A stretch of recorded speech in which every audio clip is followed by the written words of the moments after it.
ಸ್ನೇಹಿತರೆ, ಎಲ್ರಿಗೂ ಕೂಡ ನಮಸ್ಕಾರ. ಇಂದಿನ ತರಗತಿಯಲ್ಲಿ ನಾವು ಆ, ದಿನಾಂಕ 31/7/26ರಂದು ಕರ್ನಾಟಕ ಲೋಕಸೇವಾ ಆಯೋಗ KPSC ಅವರು ಒಟ್ಟು 297 ನಾನ್-HK ಮತ್ತು 22 HK ಈ ವಿಭಾಗಕ್ಕೆ ಸಂಬಂಧಪಟ್ಟಾಗಿ ಒಟ್ಟು 319 ಹುದ್ದೆಗಳ KS ಆಫೀಸರ್ ಹುದ್ದೆಗಳ ನೇಮಕಾತಿಯನ್ನು ಮಾಡಿಕೊಳ್ಳೋದಕ್ಕೆ ಹೊರಟಿದೆ. ಅದಕ್ಕೆ ಸಂಬಂಧಪಟ್ಟಂಥ ಅಧಿಸೂಚನೆ ಇದಾಗಿದೆ. ಏನೆಲ್ಲ ಹೇಳುತ್ತೆ ಅಧಿಸೂಚನೆ, ಏನೆಲ್ಲ ಕ್ವಾಲಿಫಿಕೇಷನ್ ಬೇಕಾಗುತ್ತೆ, ಅರ್ಜಿ ಸಲ್ಲಿಸುವ ಮುನ್ನ ಏನೆಲ್ಲ ವಿಚಾರಗಳನ್ನ ತಿಳ್ಕೊಳ್ಬೇಕಾಗತ್ತೆ, ಜೊತೆಗೆ ಯಾವ ಯಾವ ಹುದ್ದೆಗಳಿಗೆ ಎಷ್ಟೆಷ್ಟು ಪೋಸ್ಟ್ಗಳಿದ್ದಾವೆ, ನಮ್ಮ ಕ್ಯಾಟಗರಿಗೆ ಎಷ್ಟು ಪೋಸ್ಟ್ಗಳು ಸಿಗುತ್ತೆ, ರೋಸ್ಟರ್ ಏನು, ಈ ಎಲ್ಲ ಒಂದು ವಿಚಾರಗಳನ್ನು, ಜೊತೆಗೆ ಸಿಲೆಬಸ್ ಏನಿದೆ, ಪ್ರಶ್ನೆ ಪತ್ರಿಕೆಗಳ ಕ್ರಮ ಹೇಗಿರುತ್ತೆ, ಸಿಸ್ಟಮ್ ಹೇಗಿರುತ್ತೆ, ಪ್ರಶ್ನೆ ಪತ್ರಿಕೆಗಳ ಸಿಸ್ಟಮ್ ಹೇಗಿದೆ, ನಾವು ಮಾಮೂಲಿ ಎಕ್ಸಾಮ್ಗಳನ್ನ ಬರೆಯೋದಕ್ಕೂ ಈ KS ಎಕ್ಸಾಮ್ಗಳನ್ನ ಬರೆಯೋದಕ್ಕೂ ಏನೆಲ್ಲ ವ್ಯತ್ಯಾಸಗಳಿರುತ್ತೆ, ಎಲ್ಲ ವಿಚಾರಗಳನ್ನು ಸವಿಸ್ತಾರವಾಗಿ ತಿಳ್ಕೊಳ್ತಾ ಹೋಗೋಣ ಬನ್ನಿ. ಅದಕ್ಕೂ ಮುನ್ನ ನೀವಿನ್ನೂ ನಮ್ಮ ಚಾನಲ್ನ ಸಬ್ಸ್ಕ್ರೈಬ್ ಮಾಡಿಲ್ಲ ಅಂದರೆ ಸಬ್ಸ್ಕ್ರೈಬ್ ಮಾಡಿ ಅಂತ ಹೇಳ್ತಾ, ಎಲ್ಲರ ಕನಸು ಆಗಿರುತ್ತೆ ಸ್ನೇಹಿತರೆ, ನಾನು ಒಂದು ಸಲ KS IAS ಎಕ್ಸಾಮನ್ನು ಬರೀಬೇಕು ಅಂತೇಳಿ. ಅಟ್ಲೀಸ್ಟ್ ನಾವು IAS ಎಕ್ಸಾಮು ನಮಗೆ ಭಾಷಾ ತೊಡಕುಗಳೇನಾದರೂ ಎದುರಾಗುವಂಥ ಸಂದರ್ಭ ಬಂದರೂ ಕೂಡ ಇರಲಿ, ಅಟ್ಲೀಸ್ಟ್ KS ಎಕ್ಸಾಮ್ ಆದರೂ ಬರೆಯುವಂಥ ಒಂದು ಮನಸ್ಸನ್ನು ಮಾಡೋಣ ಸ್ನೇಹಿತರೆ. ಎಲ್ರಿಗೂ ಕೂಡ ನನ್ನ ಕಿವಿ ಮಾತು ಏನಂತಂದರೆ, ಎಕ್ಸಾಮ್ ಪಾಸ್ ಆಗ್ತೀವೋ ಆಗಲ್ವೋ ನಮಗದು ಗೊತ್ತಿಲ್ಲ, ಅವರವರ ಒಂದು ಸಾಮರ್ಥ್ಯದ ಮೇಲೆ ಅದು ನಿರ್ಧಾರ ಆಗಿರುತ್ತೆ. ಒಂದು ಡಿಗ್ರಿಯನ್ನು ಮಾಡಿದ್ದೀವಿ ಅಂತಂದರೆ, ಒಂದು ಜನರಲ್ ಡಿಗ್ರಿ ಅದು ಯಾವುದಾದ್ರೂ ಆಗಿರಲಿ, ಎನಿ ಒಂದು ಡಿಗ್ರಿಯನ್ನು ಮಾಡ್ಕೊಂಡಿದ್ದೀವಿ ಅಂತಂದರೆ, ನಾವು ಅಟ್ಲೀಸ್ಟು ನಾವು ಇಷ್ಟೆಲ್ಲ ಓದಿದ್ದಕ್ಕೋಸ್ಕರ ಎಲ್ಲರೂ ಕೂಡ ಡಿಗ್ರಿಯನ್ನು ಮಾಡೋದಕ್ಕಾಗೋದಿಲ್ಲ. ಹಾಗಾಗಿ ಡಿಗ್ರಿಯನ್ನು ಮಾಡಿದ್ದಕ್ಕೋಸ್ಕರನಾದ್ರೂ ಒಂದು ಸಲ KS ಎಕ್ಸಾಮನ್ನು ಬರೀರಿ ಅಂತ ನನ್ನ ಕಿವಿ ಮಾತನ್ನು ಹೇಳ್ತಾ, ಇದು ನನ್ನ ಒಂದು ಅಭಿಲಾಷೆ. ಒಂದು KS ಎಕ್ಸಾಮ್ ಅಂತಕ್ಕಂಥದ್ದು ಹೆಂಗಿರುತ್ತೆ, ಒಂದು ಎಕ್ಸಾಮ್ ಪ್ಯಾಟರ್ನ್ ಹೇಗಿರುತ್ತೆ ಅಂತಕ್ಕಂಥದ್ದು ಒಂದು ಕ್ಯೂರಿಯಾಸಿಟಿಗೋಸ್ಕರನಾದರೂ ನೀವು ಒಂದು ಎಕ್ಸಾಮನ್ನು ಬರೀರಿ. ಹುದ್ದೆ ಸಾಮರ್ಥ್ಯ ಇದ್ದರೆ ಖಂಡಿತ ಸಿಗುತ್ತೆ ಅಂತ ಹೇಳ್ತಾ, ಪ್ರಯತ್ನ ಬೇಕೇ ಬೇಕು. ಯಾವುದೇ ಹುದ್ದೆಯನ್ನು ಪಡಿಬೇಕು, ಇತ್ತೀಚಿನ ದಿನಗಳಲ್ಲಿ ಸರ್ಕಾರಿ ಹುದ್ದೆ ಅಂದರೆ ಪ್ರಯತ್ನ ಅಂತಕ್ಕಂಥದ್ದು ಬೇಕೇ ಬೇಕು. ಇದು KPSCನವರು ನಡೆಸ್ತಾ ಇರ್ತಕ್ಕಂಥ, ಕರ್ನಾಟಕ ಲೋಕಸೇವಾ ಆಯೋಗ ನಡೆಸ್ತಕ್ಕಂಥ ಪರೀಕ್ಷೆ ಆಗಿದೆ. ಬನ್ನಿ, ಯಾವ ಯಾವ ಪೋಸ್ಟ್ಗಳಿಗೆ ಎಷ್ಟೆಷ್ಟು ಹುದ್ದೆಗಳಿದೆ ಏನೇನು ಅಂತ ತಿಳ್ಕೊಳ್ತಾ ಹೋಗೋಣ ಬನ್ನಿ. ಮೊದಲಿಗೆ ಬರೋದಾದರೆ ಸಹಾಯಕ ಆಯುಕ್ತರು ಕಿರಿಯ ಶ್ರೇಣಿ, ಇದಕ್ಕೆ ಸಂಬಂಧಪಟ್ಟಾಗೆ ಒಟ್ಟು 36 ಹುದ್ದೆಗಳು ಸಿಗುತ್ತೆ ಸ್ನೇಹಿತರೆ. ಎಲ್ಲಿ ಉಳಿಕೆ ಮೂಲ ವೃಂದದಲ್ಲಿ ಹೈದರಾಬಾದ್ ಕರ್ನಾಟಕದಲ್ಲಿ 3 ಹುದ್ದೆ, ಒಟ್ಟು 39 ಹುದ್ದೆಗಳು ಈ ಸಹಾಯಕ ಆಯುಕ್ತರು ಕಿರಿಯ ಶ್ರೇಣಿ ಸಿಬ್ಬಂದಿ ಮತ್ತು ಆಡಳಿತ ಸುಧಾರಣೆ ಇದಕ್ಕೆ ಸಂಬಂಧಪಡುತ್ತೆ. ಇನ್ನು ವಾಣಿಜ್ಯ ತೆರಿಗೆ ಇಲಾಖೆ ಇದಕ್ಕೆ ಸಂಬಂಧಪಟ್ಟಾಗೆ 50 ನಾನ್-HK ವಿಭಾಗ ಇರುತ್ತೆ, HK ವಿಭಾಗದಲ್ಲಿ ಆ ಹುದ್ದೆಗಳಿಲ್ಲ. ಸಹಾಯಕ ನಿರ್ದೇಶಕರು ಖಜಾನೆ ಇದಕ್ಕೆ ಸಂಬಂಧಪಟ್ಟಾಗಿ 2 ಹುದ್ದೆಗಳಿದೆ, ನಾನ್-HK ವಿಭಾಗದಲ್ಲಿ ಆ ಹುದ್ದೆಗಳು ಇದೆ, HK ವಿಭಾಗದಲ್ಲಿಲ್ಲ. ಕಾರ್ಯನಿರ್ವಹಣಾ ಅಧಿಕಾರಿ, ಸಹಾಯಕ ಕಾರ್ಯದರ್ಶಿ ಗ್ರಾಮೀಣಾಭಿವೃದ್ಧಿ ಮತ್ತು ಪಂಚಾಯತ್ ರಾಜ್ ಇದಕ್ಕೆ ಸಂಬಂಧಪಟ್ಟಾಗೆ 13 ಹುದ್ದೆಗಳು ನಾನ್-HK, HK ವಿಭಾಗದಲ್ಲಿ 2 ಹುದ್ದೆ, ಒಟ್ಟು 15 ಹುದ್ದೆಗಳಿದ್ದಾವೆ. ಸಹಾಯಕ ನಿರ್ದೇಶಕರು ಗ್ರೇಡ್ 1 ಸಮಾಜ ಕಲ್ಯಾಣ ಇಲಾಖೆ ಇದಕ್ಕೆ ಸಂಬಂಧಪಟ್ಟಾಗೆ 11 ಹುದ್ದೆಗಳು ನಾನ್-HK ವಿಭಾಗದಲ್ಲಿದೆ, HK ವಿಭಾಗದಲ್ಲಿ ಯಾವುದೇ ಹುದ್ದೆಗಳು ಇಲ್ಲ ಅಲ್ಲಿ. ನೆಕ್ಸ್ಟ್ ಇದಾದ ನಂತರ ತಹಶೀಲ್ದಾರ್, ಗೊತ್ತಿದೆಯಲ್ಲ ನಮಗೆ ತಹಶೀಲ್ದಾರ್, ಈ ಹುದ್ದೆಗೆ ಸಂಬಂಧಪಟ್ಟಾಗೆ 18 ಹುದ್ದೆಗಳು ನಾನ್-HK ವಿಭಾಗದಲ್ಲಿ, 7 ಹೈದರಾಬಾದ್ ಕರ್ನಾಟಕ ವಿಭಾಗದಲ್ಲಿ, ಒಟ್ಟು 25 ಹುದ್ದೆಗಳಿದ್ದಾವೆ. ವಾಣಿಜ್ಯ ತೆರಿಗೆ ಅಧಿಕಾರಿಗಳು ಇದಕ್ಕೆ ಸಂಬಂಧಪಟ್ಟಾಗಿ 74 ಹುದ್ದೆಗಳಿದ್ದಾವೆ. ಓಕೆನಾ, ಎಲ್ಲಿ ಉಳಿಕೆ ಮೂಲವೃಂದ ನಾನ್-HK ವಿಭಾಗದಲ್ಲಿ, HK ವಿಭಾಗದಲ್ಲಿ ಹುದ್ದೆಗಳಿಲ್ಲ, ಒಟ್ಟು 74 ಹುದ್ದೆಗಳಿದ್ದಾವೆ. ಇನ್ನು ಸಹಾಯಕ ಅಧೀಕ್ಷಕರು ಒಡಾಡಳಿತ ಇಲಾಖೆ ಇದಕ್ಕೆ ಸಂಬಂಧಪಟ್ಟಾಗಿ 5 ಹುದ್ದೆಗಳು ನಾನ್-HK ವಿಭಾಗ, HK ವಿಭಾಗ 1 ಹುದ್ದೆ, ಒಟ್ಟು 6 ಹುದ್ದೆಗಳಿದ್ದಾವೆ. ಸಹಾಯಕ ಸಂಘಗಳ ಸಹಕಾರ ಸಂಘಗಳ ಸಹಾಯಕ ನಿಬಂಧಕರು ಸಹಕಾರ ಇಲಾಖೆ ಇದಕ್ಕೆ ಸಂಬಂಧಪಟ್ಟಾಗಿ 19 ಹುದ್ದೆ, 2 ಹುದ್ದೆ ಹೈದರಾಬಾದ್ ಕರ್ನಾಟಕಗಳಿದ್ದಾವೆ. ನೆಕ್ಸ್ಟು ಸಹಾಯಕ ನಿರ್ದೇಶಕರು ಕೃಷಿ ಮಾರಾಟ ಇಲಾಖೆ ಇದಕ್ಕೆ ಸಂಬಂಧಪಟ್ಟಾಗಿ 10 ಹುದ್ದೆ ನಾನ್-HK ವಿಭಾಗ, 2 ಹುದ್ದೆ HK ವಿಭಾಗ, ಒಟ್ಟು 12 ಹುದ್ದೆಗಳಿದ್ದಾವೆ. ನೆಕ್ಸ್ಟ್ ಅಬಕಾರಿ ಅಧೀಕ್ಷಕರು ಆರ್ಥಿಕ ಇಲಾಖೆ ಇದಕ್ಕೆ 5 ಹುದ್ದೆಗಳಿದ್ದಾವೆ. ಉದ್ಯೋಗಾಧಿಕಾರಿ ಕೌಶಲ್ಯಾಭಿವೃದ್ಧಿ ಉದ್ಯಮಶೀಲತೆ ಜೀವನೋಪಾಯ ಇದಕ್ಕೆ ಸಂಬಂಧಪಟ್ಟಾಗಿ 3 ಹುದ್ದೆಗಳಿದ್ದಾವೆ. ಮುಖ್ಯಾಧಿಕಾರಿ ಗ್ರೇಡ್ 1 ನಗರಾಭಿವೃದ್ಧಿ ಇದಕ್ಕೆ ಸಂಬಂಧಪಟ್ಟಾಗ 18 ಹುದ್ದೆಗಳು ನಾನ್-HK ವಿಭಾಗ, 2 HK ವಿಭಾಗ. ಸಹಾಯಕ ಖಜಾನಾಧಿಕಾರಿ ಆರ್ಥಿಕ ಇಲಾಖೆ 12 ಹುದ್ದೆಗಳಿದ್ದಾವೆ. ಸಹಾಯಕ ನಿರ್ದೇಶಕರು ಆಹಾರ ನಾಗರಿಕ ಸರಬರಾಜು ಮತ್ತು ಗ್ರಾಹಕರ ವ್ಯವಹಾರಗಳ ಇಲಾಖೆ ಇದಕ್ಕೆ ಸಂಬಂಧಪಟ್ಟಾಗಿ 2 ಹುದ್ದೆಗಳಿದ್ದಾವೆ. ಶಾಖಾಧಿಕಾರಿ ಕರ್ನಾಟಕ ಸರ್ಕಾರ ಸಚಿವಾಲಯ ಇದಕ್ಕೆ ಸಂಬಂಧಪಟ್ಟಾಗಿ 5 ಹುದ್ದೆಗಳಿದ್ದಾವೆ.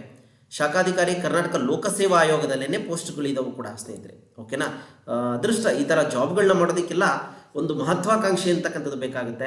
ಆ ಮಹತ್ವಾಕಾಂಕ್ಷೆಯನ್ನು ಇಟ್ಕೊಂಡಿದ್ರೆ ಈ ಥರ ಹುದ್ದೆಗಳನ್ನೆಲ್ಲ ಮಾಡೋದಕ್ಕೆ ಸಾಧ್ಯ ಆಗುತ್ತೆ. ಏಕೆ ಅಂತಂದರೆ ಇವೆಲ್ಲ ತುಂಬ ತೂಕದ ಹುದ್ದೆಗಳು, ಜೊತೆಗೆ ತುಂಬ ವ್ಯಾಲ್ಯೂ ಮೌಲ್ಯಾಧಾರಿತ, ಅದನ್ನು ಹೇಳೋದಕ್ಕೆ ಆಗೋದಿಲ್ಲ ಆ ಥರ ಹುದ್ದೆಗಳು. ಜೀವನದ ನಾವಂತೂ ಈ ಥರ ಹುದ್ದೆಗಳನ್ನ ತಗೊಳ್ಳೋದೇ ಒಂದು ದೊಡ್ಡ ಸಾಹಸ ಅಂತ ಅನ್ಬೋದು ಸ್ನೇಹಿತರೆ. ಹಾಗಾಗಿ ನೆಕ್ಸ್ಟು ಸಹಾಯಕ ನಿರ್ದೇಶಕರು ಗ್ರೇಡ್ 2 ಸಮಾಜ ಕಲ್ಯಾಣ ಇಲಾಖೆ, ಇದಕ್ಕೆ ಸಂಬಂಧಪಟ್ಟಾಗಿ 11 ಹುದ್ದೆಗಳಿದ್ದಾವೆ. ನಾನ್ ಎಚ್ ಕೆ ವಿಭಾಗದಲ್ಲಿ, ಎಚ್ ಕೆ ವಿಭಾಗದಲ್ಲಿ ಇಲ್ಲ. ಒಟ್ಟು ಹೀಗೆ ಗ್ರೂಪ್ ಎನಲ್ಲಿ 112 ಹುದ್ದೆ, ನಾನ್ ಎಚ್ ಕೆ ವಿಭಾಗ ಗ್ರೂಪ್ ಎಗೆ ಸಂಬಂಧಪಟ್ಟಾಗಿ 5, ಎಚ್ ಕೆ ವಿಭಾಗ 117. ಒಟ್ಟು ಗ್ರೂಪ್ ಬಿ ನಲ್ಲಿ 185 ಹುದ್ದೆಗಳು, ನಾನ್ ಎಚ್ ಕೆ 17, ಎಚ್ ಕೆ 202. ಒಟ್ಟು ಟೋಟಲ್ ಬಂದು ಸ್ನೇಹಿತರೆ ನಾನ್ ಎಚ್ ಕೆ ವಿಭಾಗಕ್ಕೆ 297, ಎಚ್ ಕೆ ವಿಭಾಗಕ್ಕೆ 22, ಒಟ್ಟು 319 ಹುದ್ದೆಗಳು ಸಿಗ್ತವೆ ಸ್ನೇಹಿತರೆ.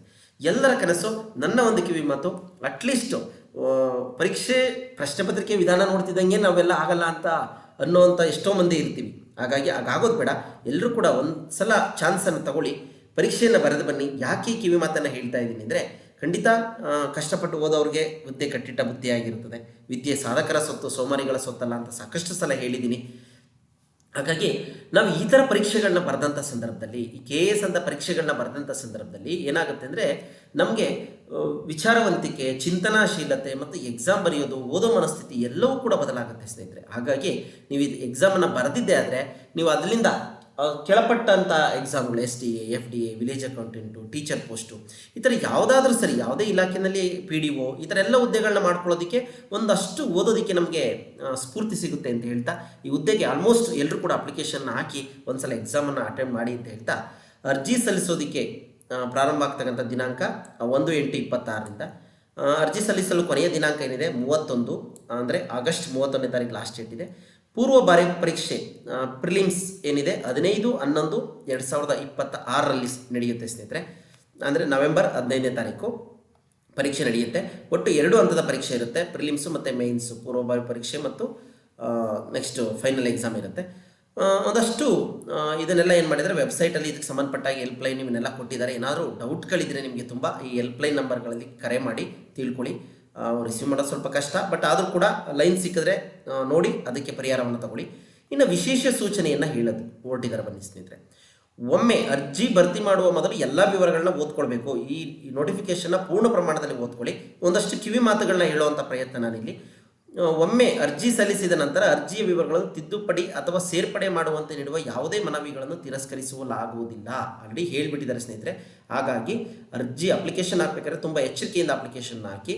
ಹಾಗೂ ಪ್ರಮಾಣ ಪತ್ರಗಳು ಏನೇನು ಇರ್ತವೆ ನಮ್ಮ ವಿದ್ಯಾರ್ಥಿಗೆ ಸಂಬಂಧಪಟ್ಟಾಗಿ, ಅರ್ಜಿಯಲ್ಲಿ ಕೋರಿರುವ ಎಲ್ಲ ಮೀಸಲಾತಿ ಪ್ರಮಾಣ ಪತ್ರಗಳನ್ನು, ಇತರೆ ಪ್ರಮಾಣ ಪತ್ರಗಳನ್ನು ಪೂರ್ವಭಾವಿ ಪರೀಕ್ಷೆಗೆ ಅರ್ಜಿ ಸಲ್ಲಿಸ್ತಿರಲ್ಲ ನಿಗದಿಪಡಿಸಿದ ಕೊನೆಯ ದಿನಾಂಕದಂದು ಚಾಲ್ತಿಯಲ್ಲಿರುವಂತೆ ಅಧಿಸೂಚನೆಯ ನಿಬಂಧನೆಗಳನ್ನೇ ನೋಡ್ಕೊಳ್ಬೇಕಾಗುತ್ತೆ ಸ್ನೇಹಿತರೆ. ಅಂದರೆ ಅಪ್ಲಿಕೇಶನ್ ಹಾಕೋದಕ್ಕೆ ಲಾಸ್ಟ್ ಡೇಟ್ ಒಳಗಡೆ ನೀವೇನು ಮಾಡಬೇಕಾಗುತ್ತೆ, ಎಲ್ಲ ಡಾಕ್ಯುಮೆಂಟ್ಗಳನ್ನ ರೆಡಿ ಇಟ್ಕೊಳ್ಳಿ. ಸಾಕಷ್ಟು ಜನ ಪ್ರಶ್ನೆ ಕೇಳ್ತಾ ಇದ್ದೀರಿ, ಎಕ್ಸಾಮ್ ಆದಮೇಲೆ ಎಕ್ಸಾಮ್ಗೆ ಹೋಗೋ ಟೈಮ್ಗೆ ರೆಡಿ ಇಟ್ಕೊಂಡ್ರಾಗುತ್ತಾ, ಇವಾಗ ಸದ್ಯಕ್ಕೆ ಅಪ್ಲಿಕೇಶನ್ ಹಾಕ್ಬಿಡ್ತೀವಿ ಅಂತೆಲ್ಲ ಕೇಳ್ತಾ ಇದ್ದೀರಿ. ಬೇಡ, ಆ ರೀತಿ ಅವ್ರು ಅಕ್ಸೆಪ್ಟ್ ಮಾಡೋದೇ ಇಲ್ಲ.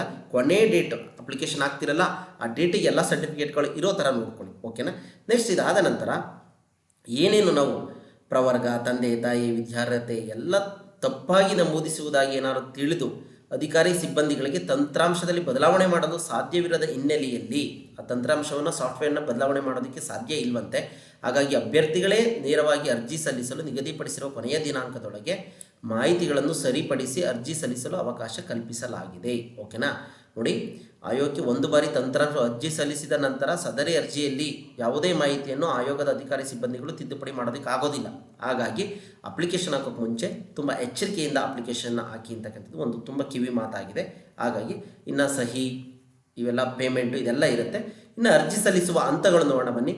ಇದು ಒಂದು ಬಾರಿ ನೋಂದಣಿ ಪ್ರಕ್ರಿಯೆ ಆಗಿರುತ್ತೆ, ಒನ್ ಟೈಮ್ ರಿಜಿಸ್ಟ್ರೇಷನ್ ಆಗಿರುತ್ತೆ. ಹಾಗಾಗಿ ಆನ್ಲೈನಲ್ಲಿ ರಿಜಿಸ್ಟ್ರೇಷನ್ ಮಾಡಬೇಕಾದ್ರೆ ಅತಿ ಜಾಗರೂಕತೆಯಿಂದ ಎಲ್ಲ ಮಾಹಿತಿಗಳನ್ನು ನೀವೇನು ಮಾಡಿ, ತುಂಬ ಎಚ್ಚರಿಕೆಯಿಂದ ಭರ್ತಿ ಮಾಡಿ. KPSC ವೆಬ್ಸೈಟ್ ಮೂಲಕ ಮಾತ್ರ ಅಪ್ಲಿಕೇಶನ್ಗಳನ್ನ ಸಲ್ಲಿಸಬೇಕು ಅಂತ ಹೇಳಿದರೆ ಇಲ್ಲಿ ವೆಬ್ಸೈಟ್ ಕೂಡ ಕೊಟ್ಟಿದ್ದಾರೆ. ಆ ವೆಬ್ಸೈಟನ್ನು ನೋಡಿ ನೀವೇನು ಮಾಡಿ ಅಪ್ಲಿಕೇಶನ್ನ ಹಾಕಿ. ನೆಕ್ಸ್ಟು ಇದಾದ ನಂತರ ತಮ್ಮನ್ನು ನೋಂದಾಯಿಸಿಕೊಳ್ಳೋದು ಇದೆಲ್ಲ ಏನು ಅವಶ್ಯಕತೆ ಇಲ್ಲ ನಿಮಗೆ. ಬನ್ನಿ ಸೂಚನೆ ನೋಡೋಣ. ವೈಯಕ್ತಿಕ ವಿವರದಲ್ಲಿ SSLC 2002 ಇದಕ್ಕಿಂತ ಮುಂಚೆ ಏನಾದರೂ SSLC ಪಾಸ್ ಮಾಡಿದರೆ ನೀವು ಅವುಗಳೆಲ್ಲ ವಿವರಗಳನ್ನು ಏನು ಮಾಡಬೇಕಾಗುತ್ತೆ, ಸ್ವತಃ ನೀವೇ ನಮೂದಿಸಬೇಕಾಗತ್ತೆ, ಓಕೆನಾ. ನೆಕ್ಸ್ಟು ಅದಕ್ಕಿಂತ 2003ರಿಂದ ಆದರೆ ಏನಾಗುತ್ತೆ, ಆಟೋಮೆಟಿಕ್ ಅದೇ ಏನಾಗುತ್ತೆ ಪೆಚ್ ಆಗುತ್ತೆ. ನೀವು ರಿಜಿಸ್ಟ್ರೇಷನ್ ನಂಬರ್ ಹಾಕ್ತಿದ್ದಾಗ ಏನಾಗುತ್ತೆ, ಆಟೋಮೆಟಿಕ್ ಸಿಂಕ್ ಆಗುತ್ತೆ ಡಾಟಾ ಅಂತ ಹೇಳಿದ್ದಾರೆ.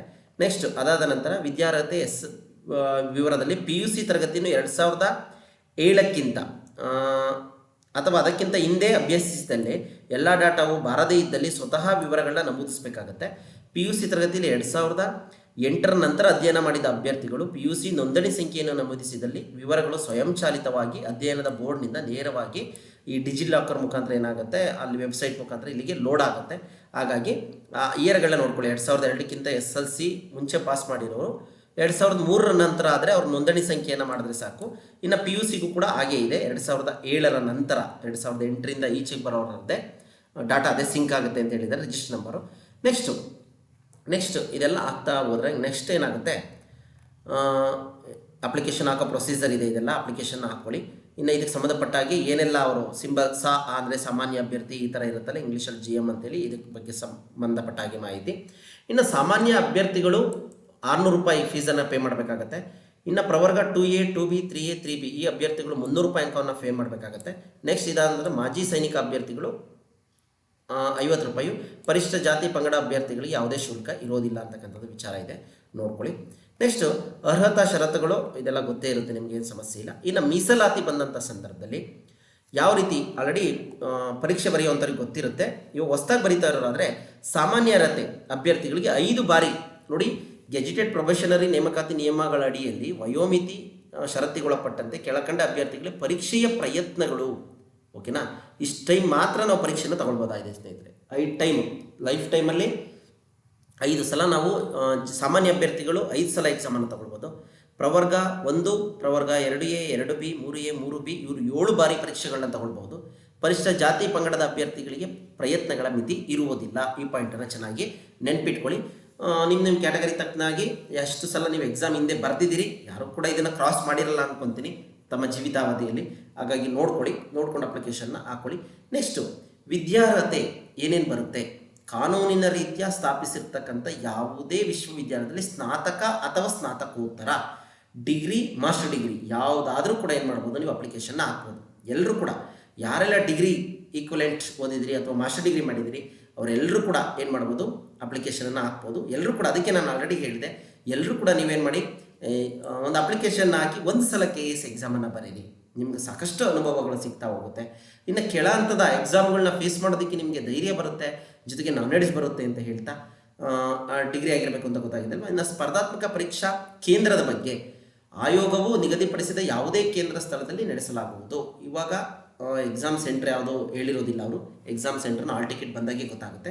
ಇನ್ನು ವಯೋಮಿತಿ ನೋಡೋದಾದರೆ ಸಾಮಾನ್ಯ ಅಭ್ಯರ್ಥಿಗಳಿಗೆ 40 ವರ್ಷ ಕೊಟ್ಟಿದ್ದಾರೆ ಸ್ನೇಹಿತರೆ, ಓಕೆನಾ, 40 ವರ್ಷವರೆಗೂ ಸಾಮಾನ್ಯ ಅಭ್ಯರ್ಥಿಗಳು ಬರೀಬೋದು. ಇನ್ನು ಪ್ರವರ್ಗ 2A 2B 3A 3B ಇವರೆಲ್ಲ 43 ವರ್ಷಗಳವರೆಗೆ ಪರೀಕ್ಷೆಯನ್ನು ಬರೀಬೋದು.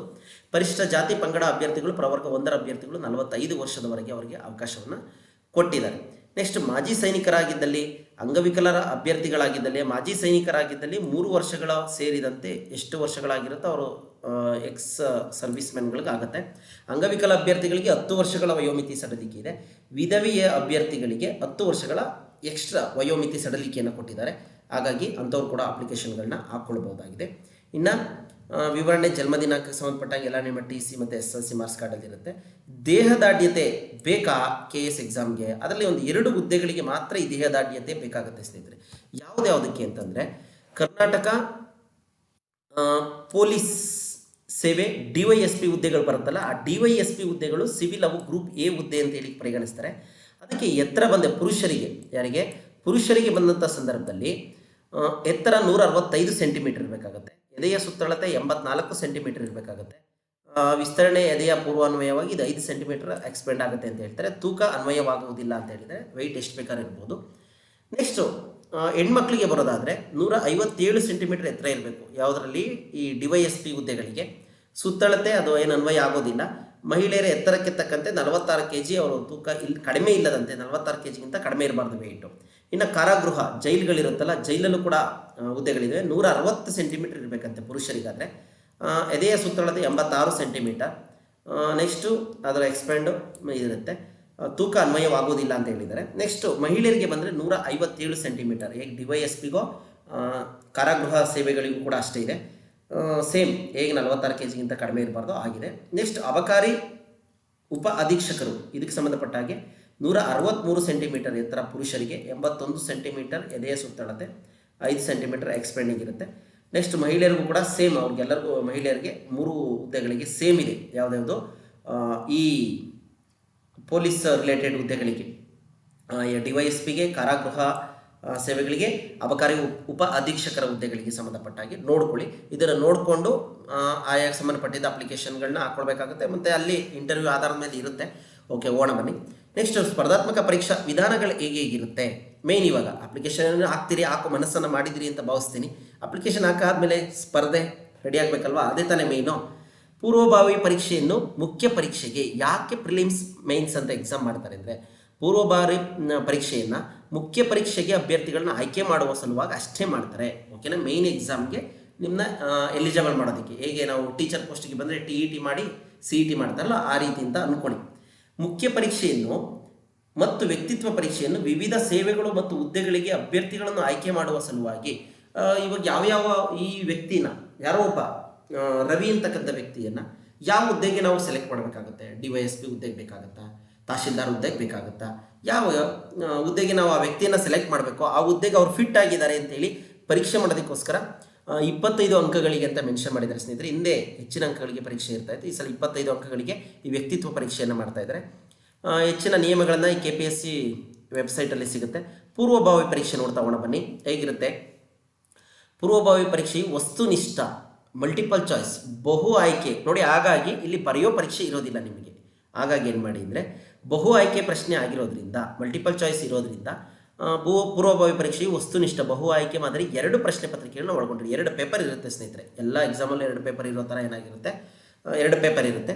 ಪ್ರಶ್ನೆ ಪತ್ರಿಕೆ 1 ಪ್ರಶ್ನೆಗೆ, ಪ್ರತಿ ಪ್ರಶ್ನೆಗೆ 2 ಅಂಕಗಳಂತೆ ಪ್ರತಿ ಪ್ರಶ್ನೆ ಪತ್ರಿಕೆ 100 ಅಂಕಗಳನ್ನು ಒಳಗೊಂಡಿರ್ತದೆ. ಓಕೆನಾ, ಅಂದರೆ ಒಂದು ಪ್ರಶ್ನೆ ಪತ್ರಿಕೆ ಏನಾಗಿರುತ್ತೆ, 2 ಪ್ರಶ್ನೆ ಪತ್ರಿಕೆಗಳಿರುತ್ತೆ. 2 ಪ್ರಶ್ನೆ ಪತ್ರಿಕೆಗಳಲ್ಲಿ 100 ಅಂಕಗಳಿಗೆ, 200 ಅಂಕಗಳಿಗೆ ಏನಾಗುತ್ತೆ, ಪರೀಕ್ಷೆಯನ್ನು ಬರೀಬೇಕಾಗುತ್ತೆ. ಓಕೆನಾ, 100 ಪ್ರಶ್ನೆಗಳಿರುತ್ತೆ. ಅಂದರೆ ಪ್ರಶ್ನೆ ಪತ್ರಿಕೆ 1ರಲ್ಲಿ 100 ಪ್ರಶ್ನೆ ಇರುತ್ತೆ, 2 ಅಂಕ ಅಂದರೆ 200 ಮಾರ್ಕ್ಸು. ಇದಾದಮೇಲೆ ಪ್ರಶ್ನೆ ಪತ್ರಿಕೆ 2 ಕೂಡ ಏನಾಗಿರುತ್ತೆ, ಅದು ಕೂಡ 100 ಪ್ರಶ್ನೆಗಳಿರುತ್ತೆ, 2 ಅಂಕ, ಒಟ್ಟು 400 ಅಂಕಗಳಿಗೆ ಪರೀಕ್ಷೆಯನ್ನು ಬರೀಬೇಕಾಗುತ್ತೆ ಸ್ನೇಹಿತರೆ. ಯಾವ್ಯಾವ ಥರ ಪರೀಕ್ಷೆ ಬರೀಬೇಕಾಗುತ್ತೆ. ಪ್ರಶ್ನೆ ಪತ್ರಿಕೆ 1 100 ಪ್ರಶ್ನೆಗಳು 200 ಅಂಕ, ಪ್ರಶ್ನೆ ಪತ್ರಿಕೆ 2 ಕೂಡ ಪ್ರಶ್ನೆ ಪತ್ರಿಕೆಯು ಗರಿಷ್ಠ 200 ಅಂಕಗಳನ್ನು ಮತ್ತು 2 ಗಂಟೆಗಳ ಕಾಲಾವಧಿಯನ್ನು ಒಳಗೊಂಡಿರ್ತವೆ. ಓಕೆನಾ, ಅದು ಕೂಡ ಸೇಮ್ ಏನಾಗಿರುತ್ತೆ, 200 ಅಂಕನೇ ಒಳಗೊಂಡಿರ್ತದೆ. ಪತ್ರಿಕೆ 2 ಕೂಡ ಅರ್ಥ ಆಯ್ತು ಅನ್ಕೊಂತೀನಿ. ಪೇಪರ್ 1 ಕೂಡ 100 ಪ್ರಶ್ನೆ 200 ಅಂಕ, ಪೇಪರ್ 2 ಕೂಡ 100 ಪ್ರಶ್ನೆ 200 ಅಂಕ, ಒಟ್ಟು 400 ಅಂಕಗಳಿಗೆ ಪರೀಕ್ಷೆಯನ್ನು ಬರೀಬೇಕಾಗುತ್ತೆ. ಓಕೆನಾ, ಏನಿದು ನೋಡ್ತಾ ಹೋಗೋಣ ಬನ್ನಿ. ಪೇಪರ್ 1 ಏನೇನಿರುತ್ತೆ ಅಂದರೆ, ರಾಷ್ಟ್ರೀಯ ಅಂತಾರಾಷ್ಟ್ರೀಯ ಪ್ರಾಮುಖ್ಯತೆಯ ವಿಷಯಗಳನ್ನು ಒಳಗೊಂಡಂತೆ ಸಾಮಾನ್ಯ ಅಧ್ಯಯನ, ಜನರಲ್ ನಾಲೆಡ್ಜು, ಜೊತೆಗೆ ಮಾನವಿಕ ಶಾಸ್ತ್ರ ಇವುಗಳನ್ನು ಒಳಗೊಂಡಿರ್ತದೆ.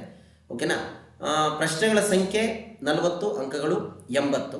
ಇದು ಮಾನವಿಕ ಶಾಸ್ತ್ರ, ಪ್ರಶ್ನೆಗಳ ಸಂಖ್ಯೆ 60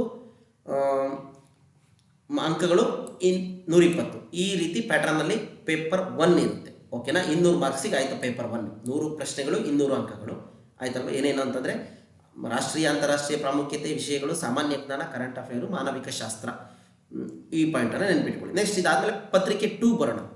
ಇನ್ನು ರಾಜ್ಯದ ಪ್ರಾಮುಖ್ಯತೆಗೆ ಸಂಬಂಧಿಸಿದ ಸಾಮಾನ್ಯ ಅಧ್ಯಯನ ಅಂದರೆ ಜನರಲ್ ಸ್ಟಡೀಸು, ಸಾಮಾನ್ಯ ವಿಜ್ಞಾನ, ತಂತ್ರಜ್ಞಾನ, ಕಂಪ್ಯೂಟ್ರು, ಪರಿಸರ ವಿಜ್ಞಾನ, ಈ ರಿಲೇಟೆಡ್ ಇರುತ್ತೆ. ಜೊತೆಗೆ ಸಾಮಾನ್ಯ ಮನೋಸಾಮರ್ಥ್ಯ, ಏನು ಮೆಂಟಲ್ ಎಬಿಲಿಟಿ ಅಂತ ಹೇಳಿ ಕರಿತೀವಲ್ಲ, ಜನರಲ್ ಮೆಂಟಲ್ ಎಬಿಲಿಟಿ, ಇದು ರಾಜ್ಯದ ಪ್ರಾಮುಖ್ಯತೆಗೆ ಸಂಬಂಧಪಟ್ಟ ಹಾಗೆ ಸಾಮಾನ್ಯ. ಏಕೆ ಅಂತಂದರೆ ಇದನ್ನೊಂಚೂರು ಚೆನ್ನಾಗಿ ತಿಳ್ಕೊಳ್ಳಿ. ಯಾಕೆ ಅಂತಂದರೆ ಎಲ್ಲರೂ ಪ್ರಿಲಿಮ್ಸ್ ಬರೆಯೋದಕ್ಕೆ ಹೋಗೋದ್ರಿಂದ. ಆಮೇಲೆ ಮೈನ್ಸ್ ನೋಡೋಣ. 40 ಅಂಕಗಳಿಗೆ ಅಂದರೆ ಇದು ಕೂಡ 2 ಮಾರ್ಕ್ಸ್ ಇರುತ್ತೆ ಒಂದೊಂದು ಪ್ರಶ್ನೆಗೆ, 80 ಅಂಕಗಳು. ಸಾಮಾನ್ಯ ವಿಜ್ಞಾನ, ಪರಿಸರ, ತಂತ್ರಜ್ಞಾನ ಇದು ಕೂಡ 30 ಪ್ರಶ್ನೆಗಳಿರುತ್ತೆ, 60 ಅಂಕಗಳಾಗುತ್ತೆ. ಇನ್ನು ಮೆಂಟಲ್ ಎಬಿಲಿಟಿ ಬಂದು 30 ಪ್ರಶ್ನೆಗಳು, 60 ಅಂಕಗಳಿರುತ್ತೆ, ಒಟ್ಟು 200 ಅಂಕ. ಒಟ್ಟು ಪೇಪರ್ 1 ಪೇಪರ್ 2 ಒಟ್ಟು 400 ಅಂಕಗಳಿಗೆ ಪರೀಕ್ಷೆ ಇರುತ್ತೆ ಸ್ನೇಹಿತರೆ.